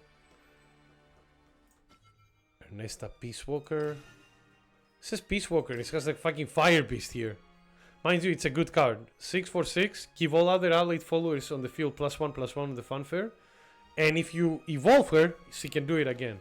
The only problem is like she's a good card, but she tends to be a bit of a win more card sometimes because like as you saw, Swordcraft likes putting a lot of minions on the board, but they have low HP. So if you're fighting against someone who against a class that has a lot of board clears, you're not getting the benefit, unfortunately. But yeah, sorry for you, Matthias, because you asked to focus on the waifus. I like the one serpent, multiple serpents as well. I like that you can see the fire in her eye as well here for the stuff. But again, this is not a card that you would evolve as much, because she does the board clear anyway. Can you see Cerberus? No. Wait. No, because I don't own Cerberus. And then we have Ralmia, Sonic Boom. And I love that. Yeah, again, very like basic dress here when it's and then evolved. She loses the mecha's briefcase, but she's like full mech waifu now.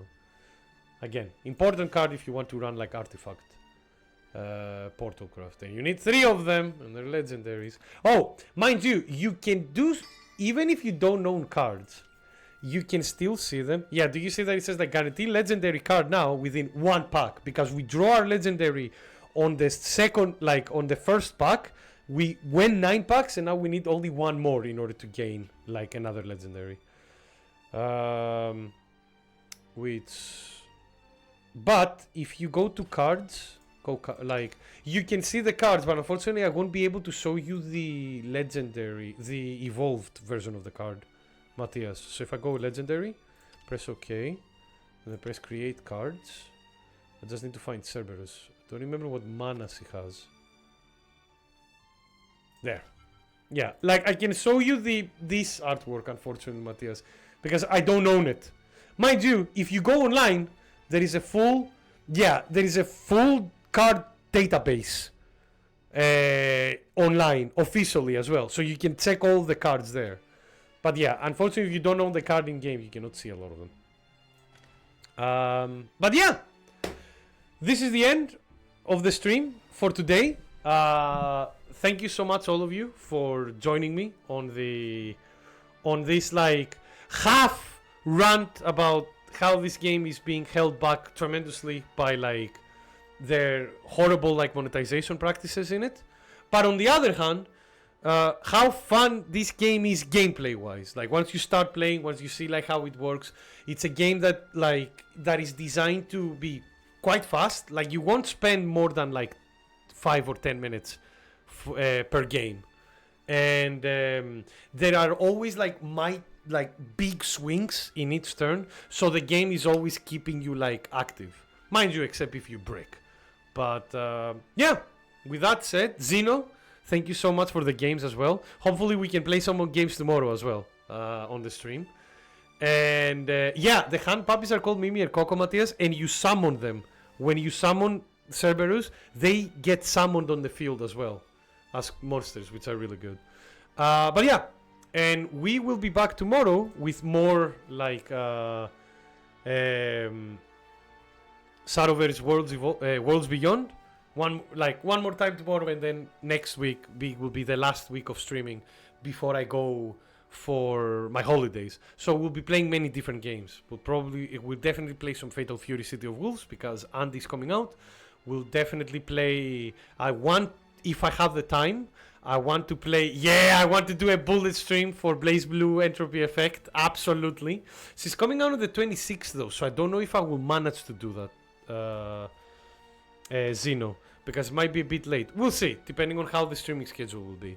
And if the Andy is on Tuesday, so I will probably do a Fatal Fury stream either on Friday or on Saturday to try Andy out, Matthias.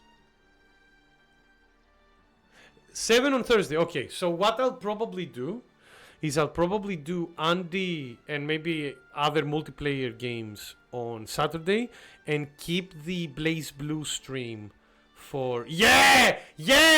Woo! These are like the fucking enemies from Sekiro that skydive you, Timmy. In the castle. Yeah, exactly. Thank you, Timmy. So yeah, we'll see how the schedule will go. But for now, the main thing is tomorrow, more Shadowverse. We'll finish the rest of the deck exhibition that the game has for us, and then play some matches online, play some matches with friends, like with Xeno and everybody else. We're gonna have a lot of fun. But yeah, for now, I need to go to bed. So thank you so much, all of you, for joining me today. It was a blast to have you all here. I'm glad that you guys enjoyed seeing me play like a card game, because I do enjoy card games. And as I said, my final verdict for this game, gameplay, really, really fun, and many different enjoyable decks that play very differently as well. So when you change a deck, you don't do the same things all over again and again, which is really good. Something that I enjoy with Yu-Gi-Oh as well. But I don't recommend getting into it except if you're okay with spending money. Because if you don't spend money for this, it's gonna be hell for you to go to a place where you get one decent deck for you to play. The free decks that the game gives you are not the worst, but they still lack cards that would make them viable. So, and with the crafting system being shit, you cannot easily upgrade those decks, except if you are extremely lucky. So with that, yeah, that's my verdict for this game as of now. If monetization and stuff changes later, then I will definitely change my verdict as well. But for now, that is all. So with that said, thank you guys all so much for watching. Thank you for keeping me company. And I hope I will see you again tomorrow for more Shadowverse. But until then, stay safe, stay healthy, and catch you guys tomorrow. Bye bye, everybody. Have a wonderful rest of the day. Love you.